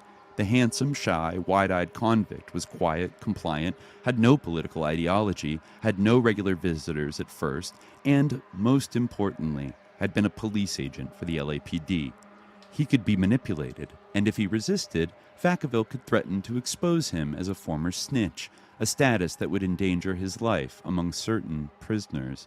Let's not forget that, too. At any time one of these snitches, goes to jail, all the police or the authorities have to do is let the rumor out that he had been a snitch, and the odds that he's going to have a tough time and might maybe get stabbed. That's like a sword of Damocles hanging over Donald DeFreeze the entire time, right? I'm sure he was somewhat aware of that. Colston Westbrook, so Colston Westbrook encouraged DeFreeze to participate more fully in the BCA. He gave him the Africanized name Sing-Q. So, okay, right? Right.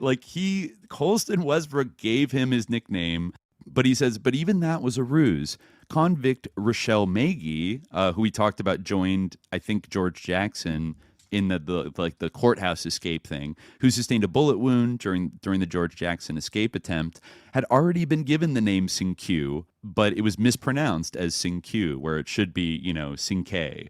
Right? Mm-hmm. The Americanized name of the Mende chief, who in 1839 organized a slave revolt on the Amistad. On the surface, Magee's use of the name seemed heroic and noble, but historically, after a trial in New Haven that freed the captives, Joseph Sing-K returned to Africa and enslaved and traded members of his own race. So, great little touch by Colston Westbrook there, right? Yeah, I looked into whether that is true of Cinque. Certainly it was believed it's widely. Believed that he did that, but it's actually, I think, somewhat doubted by some historians whether Cinque himself actually did, but certainly some people involved in the Amistad incident did, return to the slave trade. Right. Yeah, that could be a shitcoat of Cinque to make him seem less of a hero. But I think the fact that probably Colston Westbrook believed that's what was the story and then named him that is shows a little puckish irony, I would say, on the part of Dr. Colston Westbrook there. So so first of all, so we got the seven-headed cobra, that's shortly to be invented, comes from Ron Karenga's Kwanzaa. His name comes from Dr. Colston Westbrook. So far, I'm seeing a synthetic liberation army kind of taking shape here. Going on, though, as the second prisoner named Cinque, DeFreeze adapted to a bizarre and treacherous dream world. A fellow prisoner at Vacaville, Damien Tomita, confirmed DeFreeze was given the privilege of dealing marijuana for one of the officers, with a typical split, 30 for the prisoner, 70 for the officer. Tomita explained that DeFreeze's motives were seen as highly suspicious by some other prisoners. He said, quote, Don DeFreeze struck me as a very intelligent, sensitive person who was also very self-assured. Even though we became very close, I sensed that there was something behind his personality that he was concealing, although I could never put my finger on it. I realized he was involved in selling narcotics to the inmates for the guards. Donald DeFreeze did not fully understand why Westbrook and other officials were clearly favoring him over other inmates who had been in Vacaville longer. By the time he realized the reason, it would be too late to alter his destiny. Jesus. Yeah. So he becomes like the golden boy at the BCA of Colston Westbrook, and given all of these privileges. And meanwhile, he knows that he knows that he collaborated once with the cops. So he could do it again, and he can also be kind of blackmailed. Right. Yeah, and it should be mentioned that the drugs and such that were administered to inmates at Vacaville, that probably was still only one dimension of all the behavioral modification techniques that were employed, probably Synanon type attack therapy was very popular during this time. When they say that he was subjected aversive therapy, when he was subjected to the least intense form of mind control, group therapy sessions, I do kind of wonder, was it kind of modeled on Synanon? Yeah, definitely. I don't know, if it was directly modeled on Synanon, but definitely had a lot of what was used during this time was modeled on. Or not modeled on, but resembled kind of what you would see in Synanon, kind of a aggressive attack style therapy. I think Synanon did have some integration with. I don't know if they were state hospitals or rehabs or things like that. They certainly were big in the rehab kind of industry, and then that some of their followers split it off into the troubled teen school where they kidnap kids out of their beds and subject them to attack therapy techniques and kind of weird de-patterning, abusive shit. Which is actually there has was some interesting this thing called the SLA. Asclepion Society. I don't know if this would have most of the there are all these TCs, I guess, that were created by Synanon. So what do they stand for? I don't remember what the TC in Synanon stands for. Do you remember what they mean by TC? I don't. What Synanon means by it? I don't. Therapeutic community. Therapeutic community. Right. Right. And one of the therapeutic communities they created was called the Asclepion Society. This is from pointshistory.org. While most of the TCs that rose in the space created by Synanon work with addicts who were referred through the criminal justice system, some wanted to create programs within the space of the prison itself. Synanon had itself opened a TC, open to all inmates, not just drug users, within the Nevada State Prison near Carson City in 1962. Synanon's prison program was closed in 1966, however, when prison moved away from a rehabilitative model of custody. By this time, prison administrators in general were evincing less and less enthusiasm for rehabilitative programs targeted at inmates. By 1974, the famous Nothing Works report by Robert Martinson concluded that such efforts were pointless. But the federal government nevertheless continued to offer some support for the treatment of not just drug users, but inmates of all sorts. The results of these efforts can be seen with the example of Asclepion, generally pronounced Asclepion, though the more conventional Greek intonation Asclepion was also sometimes used. Asclepion, purportedly named by the inmates themselves for a temple honoring the Greek god of healing, was a hierarchical therapeutic community based upon a synthesis of the Synanon model with transactional analysis, or primal scream therapy. That was all later introduced into the program. Yikes. The program was established at a federal maximum security prison in Marion, Illinois in 1968, where it was run under the direction of the psychiatrist Martin Groder until 1972. The program itself continued into 1978. Whereas most democratic TCs required an open atmosphere with some degree of permissiveness and freedom to make mistakes, hence they were only introduced in minimum security environments, Groder's challenge in constructing the program was to establish a rehabilitation regime without disrupting the intense security arrangements in any way. Synanon's hierarchical means of attacking the prison code seemed a plausible solution. If democratic TCs evoked contradictions between a lenient rehabilitative strategy that blurred boundaries between staff and inmate, perhaps the hierarchical TC could achieve change without disrupting or perhaps even reinforcing a security-oriented approach. So, I don't know if anything like this in particular was filtered used into at Vacaville, but certainly this type of stuff was popular. And it was kind of the sort of standard for what these types of therapy would be. Right. Yeah.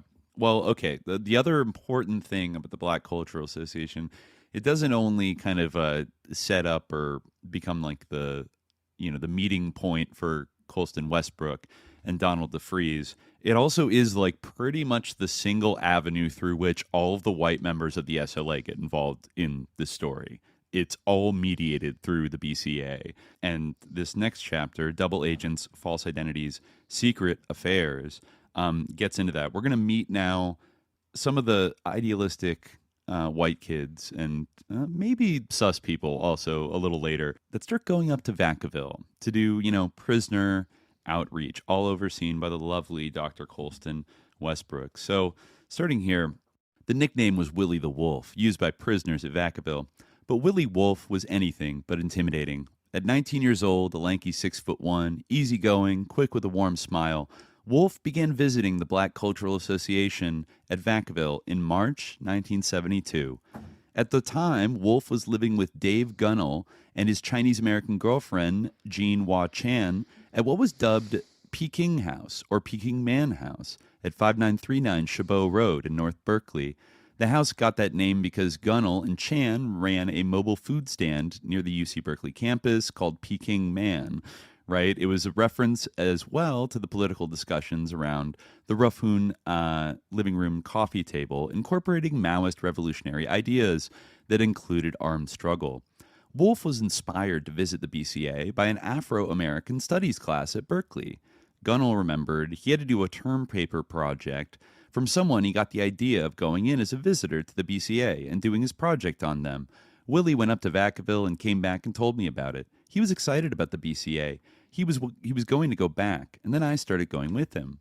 Wolf was a highly unlikely candidate for violent radicalism. His father, Dr. L.S. Wolf, was an anesthesiologist in Emmaus, Pennsylvania, and had sent his older sons to excellent prep schools and then on to Yale. So yeah, Willie Wolf is kind of there's a couple kind of more upper class, affluent, basically the white recruits go from middle class to petty bourgeois, and then Patty Hearst as the ultimate silk topper daughter. Mm-hmm. But Willie came from a pretty privileged background, even relative to the other white people. But Willie's strong idealism and social consciousness made him bypass Yale to live in Harlem with Michael Carreras, a foster brother from the Fresh Air Fund. And I guess Carreras, who was Latino basically, or multiracial, spent summers in the liberal Wolf household. And he said Willie was looking for a life of a little deprivation. When you've had it easy, maybe you feel guilty because you haven't been able to experience life in the raw. Right. Wolf was a finalist for the National Merit Scholarship and showed remarkable aptitude during an archaeological dig in Wyoming. Despite his overwhelming compassion for the underclass, he exhibited no early taste for weaponry or violent radicalism. Dr. Wolf said after Willie was killed, "My son was a pussycat, a gentle kid who even convinced me to give up my hunting rifles." Willie went to Berkeley in April 1971 to study archaeology and astronomy, but he was judged harshly, albeit privately, by the people who lived in or frequented Peking Man House. Chris Thompson, interesting guy, a former Black Panther who briefly lived there and bedded some of the female members of the SLA, was outright cruel in his description of Willie. "Hell no, Willie was no leader," Thompson told journalist Marilyn Baker. "Nobody would go anywhere with Willie. People wouldn't follow Willie Wolf to the bathroom. He was a loser. He was just a rich white kid playing at politics. No one respected him, not even in Peking Man House." Damn. Damn, he's not getting invited to the cookout. Like Thompson, Amanda de Normanville was an SLA fringe dweller. She became an attendee of the BCA as well due to Wolf's influence, but her assessment of Wolf was also effete and caustic. She felt he was merely a follower of Dave Gunnell. Quote, "David I would listen to. Jean Wah-Chan I would listen to. I felt more on the same wavelength, but Willie seemed so young. I would sort of think, Willie, there's Willie, all talk and no action."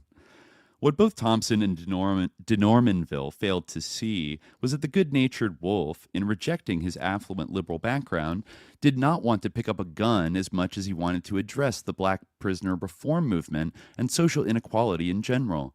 By condemning Wolf for not being a wild-eyed, heavy revolutionary, Thompson and de Normanville missed the essential fact that Willie Wolf was an unwitting conduit. Through the supercilious urging of Colston Westbrook, who commended him, Wolf brought together the parties in the SLA. He says that the SLA, the one that assembled outside of the walls of California prisons, that's an important distinction because there are kind of two SLAs actually that nobody ever talks about. But the one that we're familiar with, that kidnapped Patty, began with Wolf meeting Westbrook at the Black Cultural Association. Those twice-weekly meetings in the library brought together in discussion black prisoners and primarily white radicals who felt the inmates were political prisoners. The BCA functions at Vacaville drew about 100 inmates during peak attendance in late 1972 and early 1973. Westbrook said that there were never more, he contradicted that estimate and said there were never more than 40 prisoners and visitors combined per session. Westbrook saw in Wolf an ideal, quote, connector. Someone new to the political landscape. He's a connector. Someone new to the political landscape, not suspicious or embittered. A person who yearned to be cooperative but did not have any idea how to do so. But Westbrook did. He introduced Wolf to a soft-spoken black prisoner named Donald DeFreeze. Wolf's altruistic recruitment of other radicals to participate in the lectures and discussions at the BCA took an exponentially important step when he befriended eventual SLA member Russell Little. Russ Little was no privileged middle-class kid. He grew up in a duplex in a government project and then in a working-class subdivision near Pensacola, Florida. His father was a mechanic, and Little planned to study electrical engineering when he went to the University of Florida, Gainesville. But in the fall of 1969, he took a philosophy course taught by a charismatic Marxist grad student. As a result, Little's feelings evolved about his obligations to better society. Little's participation in protests against the Vietnam War, the arrests of members of the Black Student Union at Gainesville, plus the killings at Kent State and Jackson State, fueled his decision to travel with girlfriend Robin Steiner to Berkeley for a short trip. In the wake of the shooting of George Jackson at San Quentin, they expected to see street demonstrations in Berkeley. There were none, and Little and Steiner, crestfallen, left for Florida again. But eventually they returned to Berkeley, where they happened to find a home at Peking House in August 1972. One pivotal social gathering brought many of the 10 core SLA members together in one place. Wolf and Little attended a weekly free film screening, followed by political discussion at San Francisco's influential and progressive Glide Memorial Church. One of the organizers was soon-to-be SLA member and hardcore Vietnam veteran Joseph Ramiro, right? San Francisco native who came back from the war deeply shaken by the atrocities he saw. The beginning of Ramiro's Vietnam tour was as part of so-called long-range reconnaissance patrols, or like LRRP, kind of notorious units, during which small 6-man platoons were flown by helicopter into enemy zones where they killed anyone they encountered, even civilian suspects. The second part of Ramiro's tour was no better. Between May and December 1968, Ramiro and his 1st Brigade 101st Airborne Division fellow soldiers conducted numerous search and destroy missions in Quang Nguai province. It was the same area where the My Lai massacre had occurred. Ramiro and his men were witnesses to and participants in torture and mutilation of prisoners, killing of unarmed civilians, calling in artillery strikes for sport, and other horrors that psychologically followed Ramiro back home to San Francisco. Yeah, he says that he told author John Bryan, publisher of the Phoenix newspaper, My Lai, I think they wrote a book together actually in like 1975 or 76. John Bryan, fascinating, colorful character, the kind of somebody who went a little native, I feel like, in the Patty Hearst like media spectacle. Like all the videos I find of him, like he loves, like he's like so he just really, he reminds me of kind of like a puckish, like, you know, he's friends with Paul Krasner, of course. Anyways, he told him My Lai was no isolated incident. I saw a lot of that kind of thing. Also, by the way, Mae Brussel is not so generous towards Ramiro. She kind of like points to statements he allegedly made that he did he volunteered for 2 tours in Vietnam because he didn't get enough action the first time, and like was like kind of a sus, you know, like he probably did participate in the types of things he talked about, but maybe he was a little more like the PTK'd, you know, he was more phoenixed out than maybe he let on. Ramiro's military record indicated that he was charged by the Army with smuggling marijuana, but there is no trace of the case's disposition. Interesting. So he allegedly got caught with marijuana, but like there's no record of like how it resolved. And then he goes back to San Francisco and immediately joins like the Vietnam Veterans Against the War and eventually the SLA, and becomes kind of like the weapons and military expert because he has the most combat experience, right? A very important thing. So after his 2-year tour and this ambiguous marijuana, like maybe discharge, maybe not, Ramiro became active in the Venceremos organization, a high-profile Maoist radical group in the Bay. It was founded in 1970 by Stanford professor Bruce Franklin, I think we've mentioned him before, who eventually lost his job due to his activism. The group had splintered off from SDS, derived its name from, you know, the classic Fidel line, you know, Patria or Muerte, Venceremos, Nation or Death, We Shall Triumph. The phrase was later used by kidnapped heiress turned revolutionary Patty Hearst. The wiry, hyperactive Ramiro also helped found the East Bay chapter of the VVAW and the Winter Soldier organization, the same one that was infiltrated in Florida with the Gainesville 8, right? And tried to like get them set up into doing violence at the Republican convention, which is discussed in the Glasshouse tapes. Right. Then moving on to the other members, these two, you know, the possibility of violence. Yeah, the possibility defensive perimeters and like cutting off electricity or something. But thankfully, the COINTELPRO op like went public with it, which might have foiled the plot, you know, right before it happened. Anyways, these next two, I gotta say, Mae Brussel thinks they're straight up feds. Brad Schreiber's book doesn't really go down that route in terms of, you know, these two, but married SLA members Bill and Emily Harris came to the Bay Area in 1972 from Indiana. Bill, as a Marine in Vietnam, tore a ligament in Da Nang playing touch football. After surgery, he was sent to Okinawa for a desk job, where he witnessed racial hatred toward blacks by both Japanese citizens and white soldiers. Like Joe Ramiro, Bill Harris experienced a 180-degree turn in his worldview after the military. After his father, a building materials salesman, died unexpectedly in 1966, Harris marched on the Pentagon in 1967. I believe that was the levitation protest that all the yippies and the freaks were all at, right? And in 1968, he was in the streets in Chicago as police savagely bludgeoned protesters on live television outside the DNC. So already kind of a Forrest Gump vibe from Bill Harris a little bit. Emily Montague Schwartz was the daughter of a consulting engineer in Clarendon Hills outside of Chicago, so pretty affluent, Chicago suburbs. Despite being raised in a well-to-do family who lived on the edge of a golf course, Emily's political consciousness developed in high school, where she collected money for the poor. At Indiana University, the Harrises befriended and followed Angela Atwood, another of the Core 10 SLA participants, out to the West Coast. Angela de Angelis Atwood was called Angel and was a prom queen in high school in North Haledon, New Jersey. Elegant, popular, and excelling in theater, she fell for her husband-to-be, Gary Atwood, at Indiana University.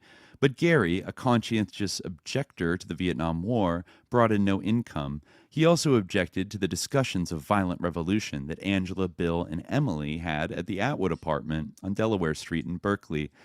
Angela, later referred to as General Galena in the SLA, held an unlikely job for a revolutionary.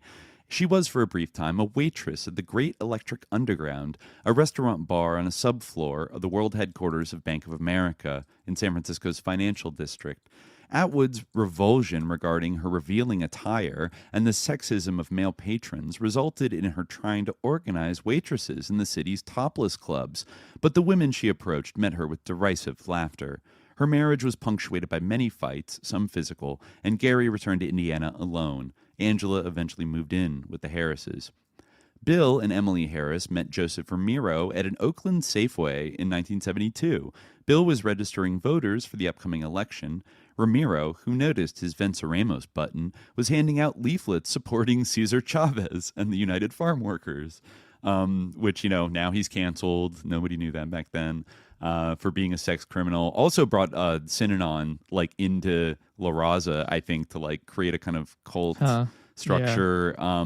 Interesting liminal figure. Also heavily infiltrated by the FBI, the UFW in La Raza. He invited the couple, and they came to the same film screening and meeting at Glide Memorial Church that drew Wolf and Little. Now, this is important. The SLA was considerably different from other radical Bay Area groups because it was composed of as many women as men. Unlike radical groups of the 60s, which often relegated women to menial roles with little ideological or logistical influence, the SLA embraced its women and allowed them to write and record communiques and participate in militant actions. As Sin Q, Donald DeFreeze, who was the lover of three SLA women, was open-minded about the sexual mores of the group. 2 female members became lovers. Patricia Soltysik was the daughter of a pharmacist in Goleta near Santa Barbara, who at times inflicted physical punishment upon his children. Soltysik's mother had escaped the Nazis in Belgium during World War II. Pat was an honor student in high school, treasurer of the Student Senate, and president of the Usherettes, a benevolent service organization. In 1971, despite winning 3 scholastic prizes, she dropped out of UC Berkeley and became involved in the United Prisoners Union. Despite her attraction to black radical men, in May of that year, Soltysik began a love affair with Camilla Hall, who she met in a hallway of their apartment complex on Channing Way in Berkeley. Hall was the most reticent of the original SLA members and arguably the most tragic figure of them all. Her father was a Lutheran minister, and both parents, as missionaries, took her as a child to what is now Tanzania in Africa.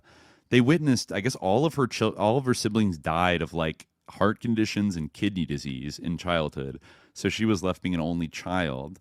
Hall, nicknamed Candy for her kind demeanor, was known as a class clown at Washburn High in Minneapolis. Her sense of humor helped protect her against cruel boys who called her Fatso because she was then 50 pounds overweight. While very gentle, Hall was not without a sense of outrage about social injustice.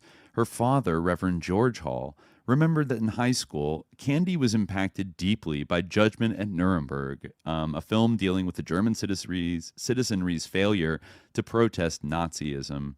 Yeah, so Hall gave Soltysik her SLA nom de guerre, Ms. Moon, as an expression of fondness.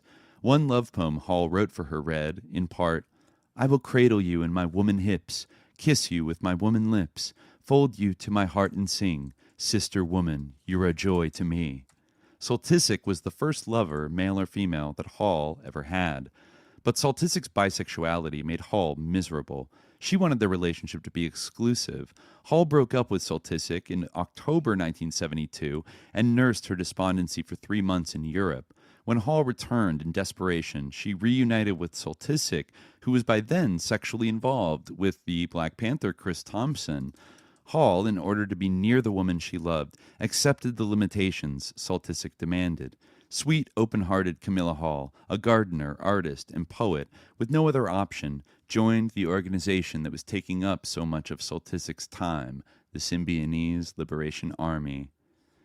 And then, this is a big figure here, another female, Nancy Ling Perry, along with Donald DeFreeze, was the most psychologically complex and contradictory member of the SLA. Perry, who was in charge of drafting their early communiques, was a Barry Goldwater supporter during the 1964 presidential campaign. Oh, we can all grow, right? The daughter of Hal Ling, an ultra-conservative Santa Rosa, California furniture store owner, Perry was a cheerleader in junior high and maintained an A average in high school. According to the FBI's HearNap files on the SLA, there were few hints at Montgomery High of her rebelliousness. She did grow angry with the parents of her friends when those adults were rude to the only black student at the school. Perry told one Montgomery High friend that she had two very disparate dreams. Okay, this is weird. She wanted to go to Hollywood and get discovered, or travel to the Soviet Union, become a maid for Nikita Khrushchev, and then assassinate him. That's weird. The diminutive Perry, less than 5 feet tall and 100 pounds, left Whittier College, Richard Nixon's alma mater, for UC Berkeley, got a BA in English, pursued chemistry, but dropped out. In 1967, at the age of 19, she married black composer-keyboardist Gilbert Perry. Their tumultuous marriage was an on-and-off affair. Nancy was, for a while, a topless blackjack dealer in a sleazy tourist trap in North Beach, San Francisco. In her chaotic lifestyle, she turned tricks, shoplifted, sold marijuana and hash oil, and lived in San Francisco's Western Addition Fillmore district because, as she once said, it provides quicker access to crime. Right, cool. But her smoking up to 10 joints a day, often dipped in liquid opium for a greater high, was indicative of a deeper malaise for Perry. She told a friend that her separation from her husband had led to incredible self-hatred, that sometimes her mind was completely obliterated by her venom toward herself.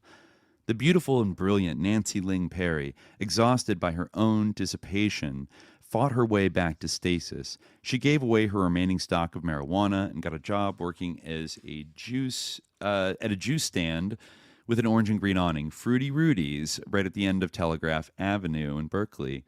Ironically, Perry had claustrophobia and didn't like being in the cart, but she grew close to her boss, Rudy Henderson, an older black man with whom she had a brief fling, but an enduring friendship. She quit smoking and taking psychedelics and nurtured both her physical health and political activism. By 1972, she was writing to and sending most of her wages to black prisoners in the Bay Area penitentiaries. Yeah. So it was Willie Wolf who, I guess he met he was hanging out at Fruity Rudy's one day when he met Nancy Ling Perry, and then I guess he introduced her to Patricia Soltysic, Ms. Moon. And so then shortly after that, Perry had an affair with Joe Ramiro, and then after that had an affair with Russ Little, who eventually joined Perry on trips to Vacaville Medical Facility. So when Wolf first met Westbrook and DeFreeze at the BCA at Vacaville, he was immediately taken in by them both. Westbrook was almost comical in his overly expressive face, his strident use of black slang, his sardonic, bitter way of talking. And DeFreeze was otherworldly, a man who, despite a limited vocabulary, spoke with calm, almost unnerving certainty.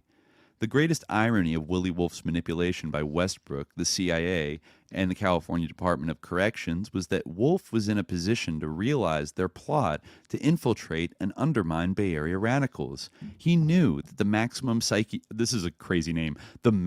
Psychiatric Diagnostic Unit at Vacaville, set up in February 1972, was doing illegal experimentation on prisoners. Wolf wrote to his mother after his first visit to Vacaville in March 1972. In part, he stated, Last night, I went to the Vacaville Medical Treatment Center at the CDC. This place is known for its lobotomies and terrifying drug treatments, which I've had described to me secondhand, which are used to vegetabilize those who are troublesome in their political fervor. I sure wish you would step out of Wonderland to see what the real world is like. A letter sent to Dr. Wolf by Willie urged him to lobby against tranquilizer drugs administered to prisoners against their will. If Donald DeFreeze told the younger Wolf about his own treatment at Vacaville, it's certain DeFreeze left out pertinent details, including his preferential treatment by guards and his background as an informant.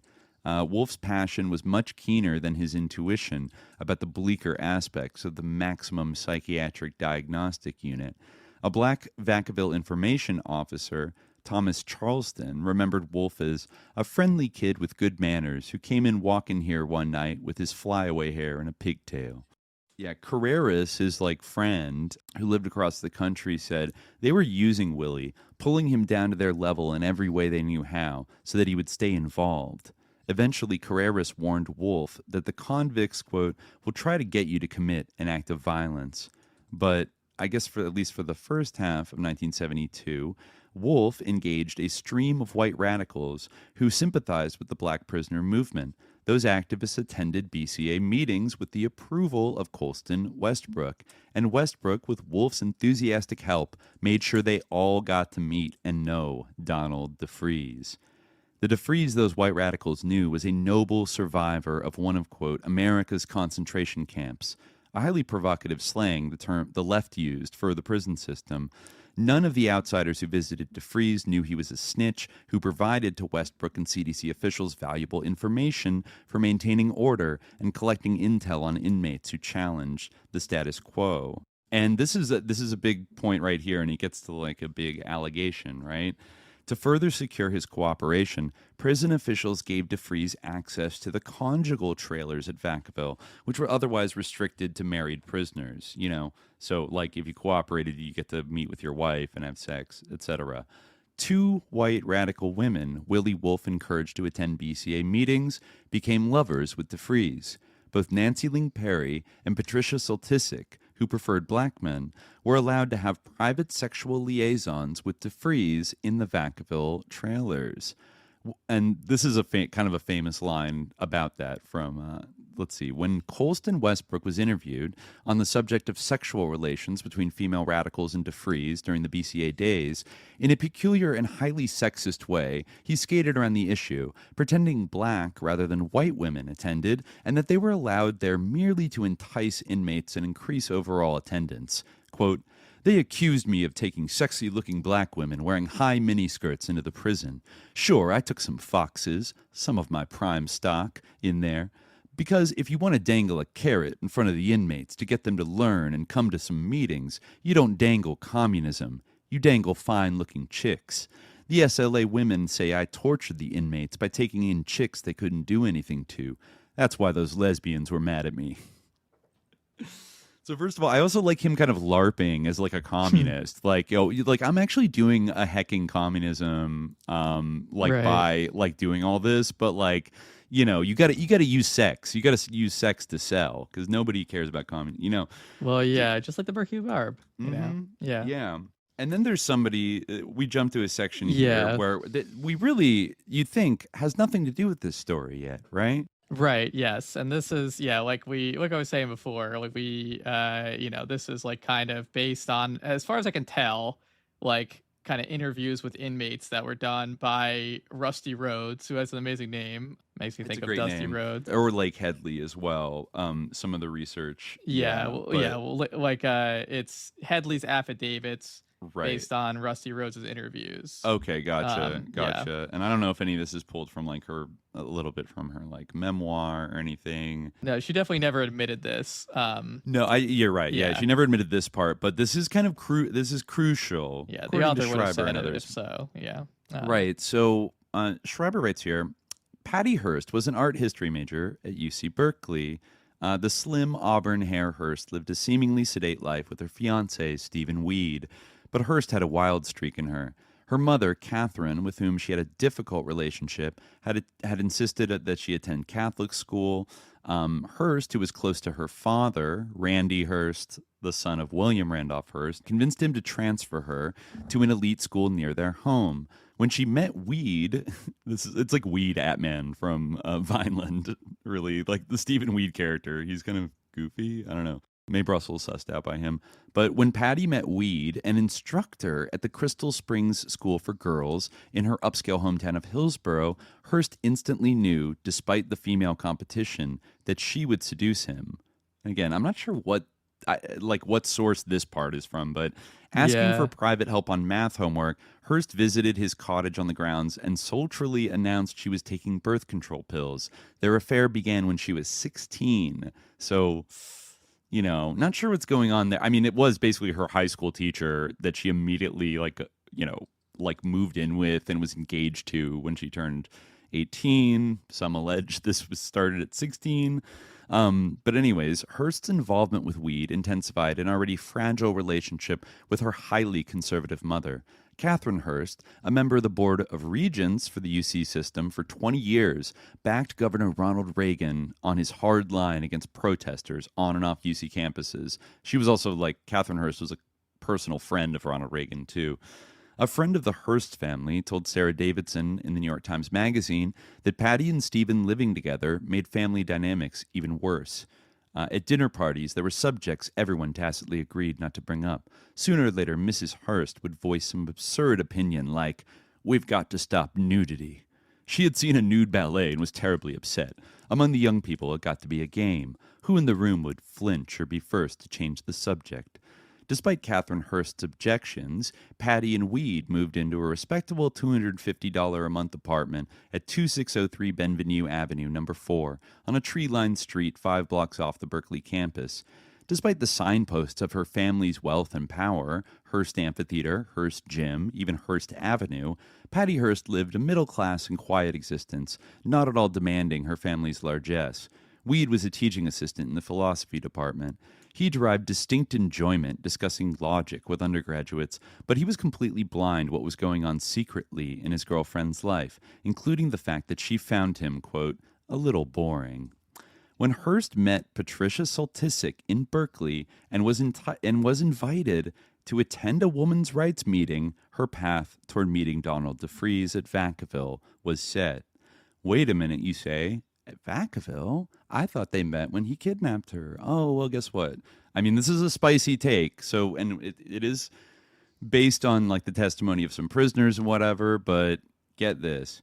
Lake Headley's research revealed that 18-year-old heiress Patricia Hearst, daughter of Randolph Hearst, the publishing magnate, not only visited DeFreeze in 1972 at Vacaville, but also had sex with him in those conjugal trailers. One of Headley's affidavits, based on investigator Rusty Rhodes' interviews with numerous inmates, read in part, 1. Patricia Campbell Hearst became involved with first the Black Cultural Association and then the, quote, Unisite Project sometime during 1972 at Vacaville. 2. Patricia Campbell Hearst visited these prison projects under an assumed identity. 3. Patricia Campbell Hearst developed a personal and political relationship at Vacaville Prison with Donald David DeFreeze, Sin Q, while DeFreeze was the head of the Unisite Project, but still a prisoner. Okay? Hearst's fascination with radical politics in general and the Black prisoner reform movement specifically was shared by fellow UC Berkeley student Mary Alice Seams, also spelled Seam in the media. Hearst, in an effort to avoid bringing infamy to her renowned family name, borrowed Seams's student ID card to visit DeFreeze at Vacaville. This was accomplished because Hearst and Seams were very similar in appearance. Sharing Hearst's political views, Seams was committed to the movement, serving as a worker at a medical clinic for Venceremos in Redwood City. She was also the beneficiary of a $250,000 trust fund based on her family's holdings in the Northern California company Coggins Lumber. Yeah, she came from a logging fortune up in Redding in far Northern California. So also kind of adjacent to SLA. But yeah, Patty is said to have used her ID to go and visit DeFreeze at Vacaville. Hearst's secret relationship with DeFreeze is absolutely essential to understanding why she was kidnapped. Recovered from the SLA safe house in Clayton, near Concord, and the Harris's apartment in Oakland were a score of figures the SLA wanted to kidnap. Those marked as enemies ranged from the predictable, banking executives and corporate honchos, to the absurd, like a man named Tyrone T., who was like a bar owner and a pimp. The media never questioned why Patricia Hearst's name appeared on that list rather than the more obvious choice, Randolph Hearst, her father, who ran the San Francisco Examiner and the Hearst Corporation. Inmate Damian Tamita, later clandestinely invited by CDC officials to join DeFreeze on the outside, claimed he was not the only convict who knew about the sexual relationship between DeFreeze and Hearst at Vacaville. Quote, DeFreeze would talk to me about his visits with radicals and left-wing people from the outside. One celebrity mentioned from time to time was Patty Hearst. She was spoken of at Vacaville as one who was into a left-wing bag. It was also well known through the prison grapevine that Patty visited DeFreeze at Soledad Prison later and Vacaville several times. Tom Smith, protege of Westbrook and co-founder of the Black Cultural Association, insisted that Hearst was a regular visitor at Vacaville, stating, quote, there is no question. She came in several times. The only public discussion about this long-obscured Hearst-DeFreeze connection came on June 8, 1974. Colston Westbrook, never afraid of the spotlight, despite his numerous contradictory statements, was a guest on KGO AM radio in San Francisco. On the Carlo Prescott Show, political researcher David Hastings challenged Westbrook on the identities of DeFreeze's visitors while in prison. When Hastings cited a visit to DeFreeze by Patricia Hearst and Willie Wolf in 1973, the program inexplicably ended mid-show. Wow, okay. All right, yeah, KGO, I mean, they're still around today, but that's a corporate station, so just yanked. In 1993, Lake Headley detailed in his book, Vegas P.I. Yeah, I think Carlo Prescott himself was like a prisoner and a prison activist. I think, like, the host of the show. Interesting. Okay. Yeah. It also talks about here, I guess I'll just briefly summarize, that Mary Alice Seams... Yeah, I couldn't find that tape, but it might exist somewhere. It might have to go to an archive to get it, though. Yeah. I have to say that it's very... I was shocked by the amount of references in this book to Colston Westbrook's media appearances. Like, he was all over TV, radio. He published articles in the Berkeley Barb. Like, he published an open letter to Field Marshal Sinque in the Berkeley Barb that was like taunting him. He went he went to Canada and appeared on TV there. Like, he was all over the place. But besides the one film reel where he's like begging, he's imploring Patty to give up and, you know, not die like the others, that was the only like clip of this period that I could find of like him being on TV or radio. Like, it's all been kind of like, none of it's been archived, you know? Like, it's all we have is kind of the transcripts of it, which I find a little bit curious, given that they yanked this episode off the air right in the middle of it, right? So, yeah, I think I'll just skip quickly through this. There's a couple other, like Mary Alice Seams, the lumber heiress, also went to Vacaville and started a romantic relationship with a black prisoner, a BCA guy named Theroux Wheeler. He would become kind of important because I think he made allegations later on that he was sort of he was basically also set up to, like, you're going to escape from prison and then you're going to join the SLA and like blah, blah, blah. Yeah. And actually, there's a few prisoners that claim this, that they were approached by CDC officials or police officials and said, like, you're going to go to Soledad, you're going to be put in the lowest security outdoor area, and like, we're going to look the other way. You're going to escape. There's going to be some white people to pick you up on the road. And then you have to go join like the SLA. And if you don't, like, you're going to get stabbed. Like, bad things are going to happen to you in this prison, you know? So it's like, they're almost being forced, like coerced it under pain of torture or death or something to like go join, like, escape from prison now and join the SLA, you know? Yeah, I mean, he definitely has like an odd escape. I mean, we're running out of time a little bit, but I mean, it is like worth, like, I don't think that like the Patty Hearst like knew Donald DeFreeze beforehand thing should be like totally thrown out, like, you know, out of hand. Like, I mean, there are like, you know, the fact that like, you know, people would suggest this doesn't necessarily it's not like the kind of rumor that would just like necessarily like organically emerge. It is like a little bit. Oh yeah, I'm you know, definitely not throwing it out. I think it's hard to like really nail it down, because if there are prison records of that, we're never going to see them. But like it was the testimony of multiple people at Vacaville. I think. Well, yeah, at least like these two guys and Tom Smith, who was Westbrook's protege, which is interesting. Yeah, I couldn't find out any more information about him. Were you able to find anything more about that guy? Tom Smith? Yeah, I wasn't able to like track him down or figure out like who he was. Yeah, I like searched Tom Smith, like Patty Hearst, like, but I just found this book, unfortunately.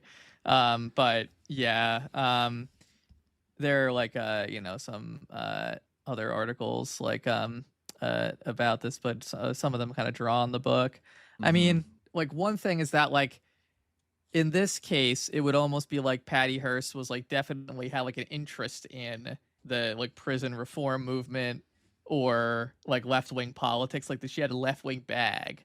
But is there any like indication of that from like any other source? Stephen Weed's like memoir, which is like a whole like other can of worms, but like that doesn't really make it seem like she did. It's hard to tell because, I mean, she was obviously, if she was doing this, she was keeping it secret from her fiance. And it sounded like, in general, right. Well, obviously, Patty had the this affair kind of would have been but secret, like Patty but, like, maybe had like a other side of her life that she didn't like really. A whole secret, like left wing, like, or, I mean, you know, a whole secret interest in this. Yeah, I do think that there was a lot of conflict between Patty and her mother, Catherine Hearst, who was like very right wing and very conservative, and Patty, you know, Patty might have just been kind of like a typical college rad lib or something like that, but definitely didn't share like the kind of conservative Republican, like Reaganite law and order politics of her overall family. I mean, I guess we shouldn't totally neglect to mention that William Randolph Hearst like is, you know, a huge right wing, kind of the Rupert Murdoch of his day. Totally, like, yeah, like they huge were right wing force. Yeah, exactly. Yeah, like diehard anti-communists. And no stranger to publishing false flags, like, you know, attributing the USS Maine disaster to like an attack by Spain, which got just incredibly like influential right wing family, like the inspiration for Citizen Kane. I think. Yeah, like a very naked inspiration for it. So I could see her, like, I mean, we talked about like Abby the Boomer. Abby Rockefeller was like a radical kind of Marxist activist. Like Marion Rockefeller lived in Berkeley and was like a leftist. Like, it's not totally. It's almost like expected in this era that a lot of, you know, or for that matter, Adam Hawkschild or some of these other, the Seams girl, like it was very in vogue at this time to be, especially because they're all going off to like elite colleges where there's a lot of political activity, etc. It wouldn't surprise me, though it is kind of like threadbare, and it's like weird to me that we don't really. Like most kind of the mainstream accounts that we've been critiquing kind of cast her as like totally apolitical and like not interested in that stuff whatsoever, you know, like totally. Maybe she had a little personal beef with her mom about marrying Stephen Weed or something like that, but like she had no political consciousness, anything like that. This book and the other things, like according to some of the other like witnesses, you know, she did have low key. She also, let's not forget, like these super wealthy heiresses, and you know they're wasps. Basically, they love their privacy and their discretion, you know. And like she didn't want to cause a thing with her, like her family, and where it gets put on the tabloids because she's a leftist. Like, so maybe she was just doing like she's keeping very low key about it, and so there's not a lot of like records of her performatively going around doing leftism or, you know, things like that.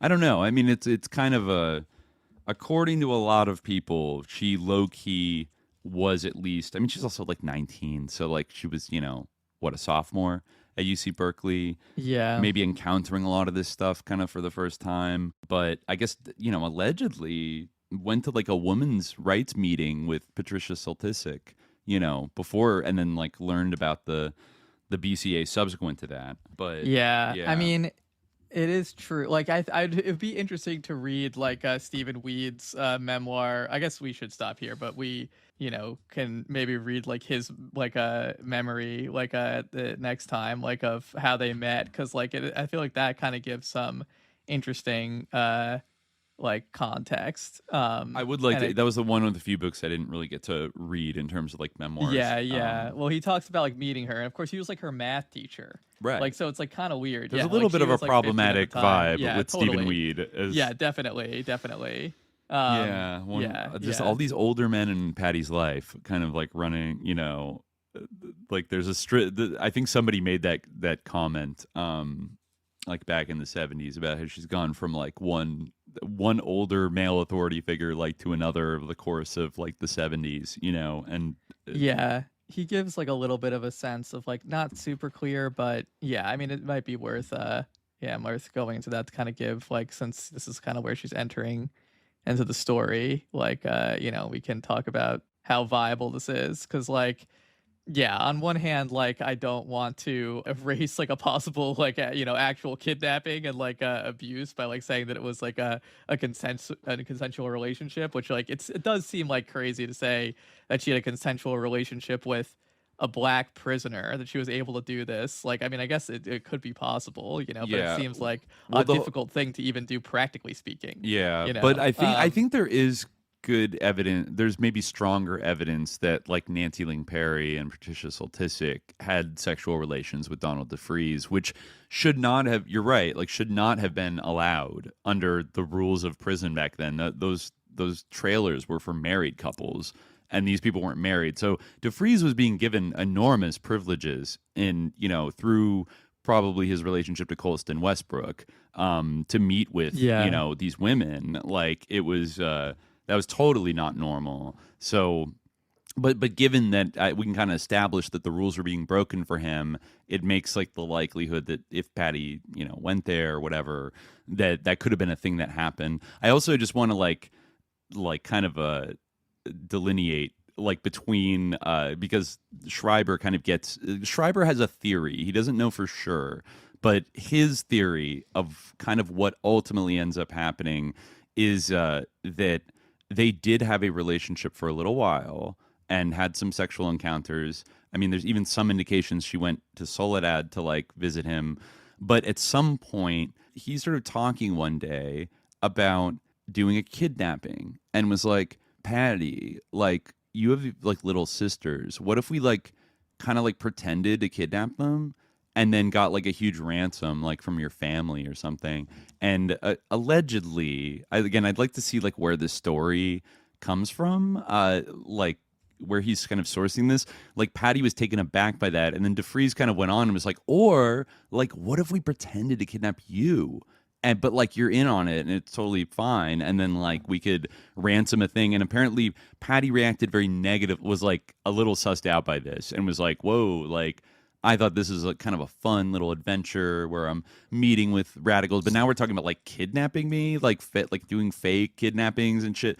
And she got sussed out and broke contact and like didn't visit Donald DeFreeze after that, and that like infuriated Donald DeFreeze that he was like rejected by Patty Hearst. And there's a few indications from interviews with other prisoners that he kind of talked about he kind of fantasized about getting out of jail and like tracking down Patty Hearst and like making her pay for like rejecting him and all this other stuff.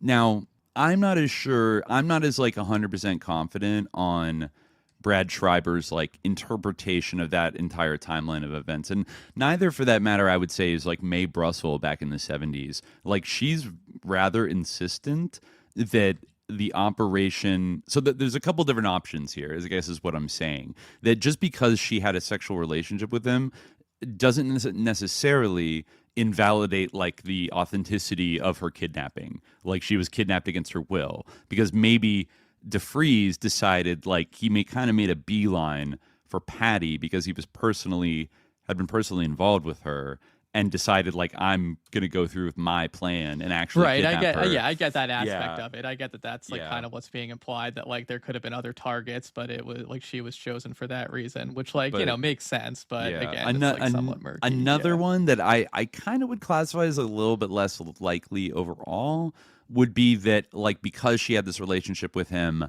she was actually in on the whole thing and like wasn't like.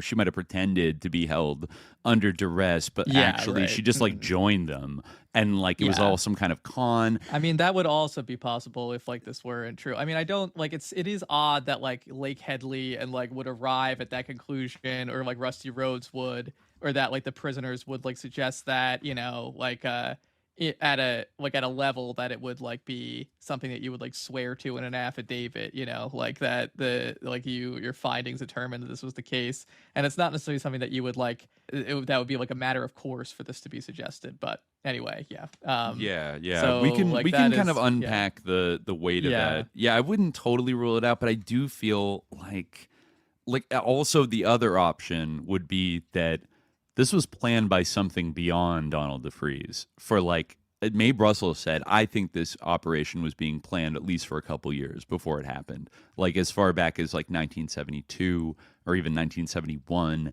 at Vacaville, Donald DeFreeze was selected and then experimented upon and sort of groomed to become this figure, Sin Q, and then totally allowed to escape out of. And I think it's hard to come to any other any other conclusion about his escape from Soledad than like they totally let him just like escape, and like they made it like as easy as possible, like for him to just walk away, and then didn't really go looking for him at all. Like even though Willie Wolf I think wrote one of the judges or something, like he wrote the state an affidavit like vouching for Donald DeFreeze and like this guy's amazing, like he's a beautiful like intelligent leader and like you guys should let him out, he's not violent at all. Like Mae Brussels made the point of like the police didn't go for a long time like to even check out like Willie Wolf's house and be like, hey, remember when you like advocated for this guy who then escaped, like are you harboring him? And it turns out like they kind of was, because I think he was hanging out at like the Peking. He was with Soltisic for a while, and then like at the Peking Man House, and they could have caught him, but like kind of like Charles Manson, he just slips through their fingers every time, and they don't seem to like care. So when we pick up on Monday, I guess we'll talk about like the kind of terminal days there, the final activities of DeFreeze in prison, some of the other people who claimed they were brought in and kind of offered the job of like leading the SLA, the existence of a whole other SLA in prison as a prison gang that predated Sin Q and this eventual group entirely. There's a lot of stuff to get to even before we get to Patty Hearst kidnapping, including the murder of Marcus Foster. So as you can see, there's a lot going on, but we are in the maelstrom of the Phoenix for sure. This is I think more than anything, it kind of is very literally the Phoenix program coming home to roost and rise from the ashes for domestic control. And it would only become more so when the big spectacle begins. Right. We will get out of there for now. Come subscribe at patreon.com/subliminaljihad. That's where I think the second, third, and maybe now probably fourth episodes are going to be living. But we're gonna unpack, all of that shit on Monday. But until then, dear listeners, stay vigilant. Peace. In closing, I wish to play the national anthem of the Symbionese Liberation Army.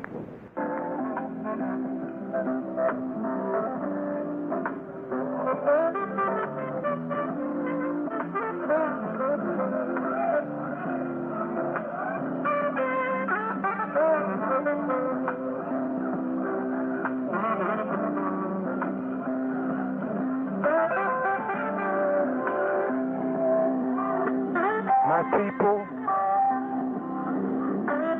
my brothers, my sisters, free the people, free the land, and save the children.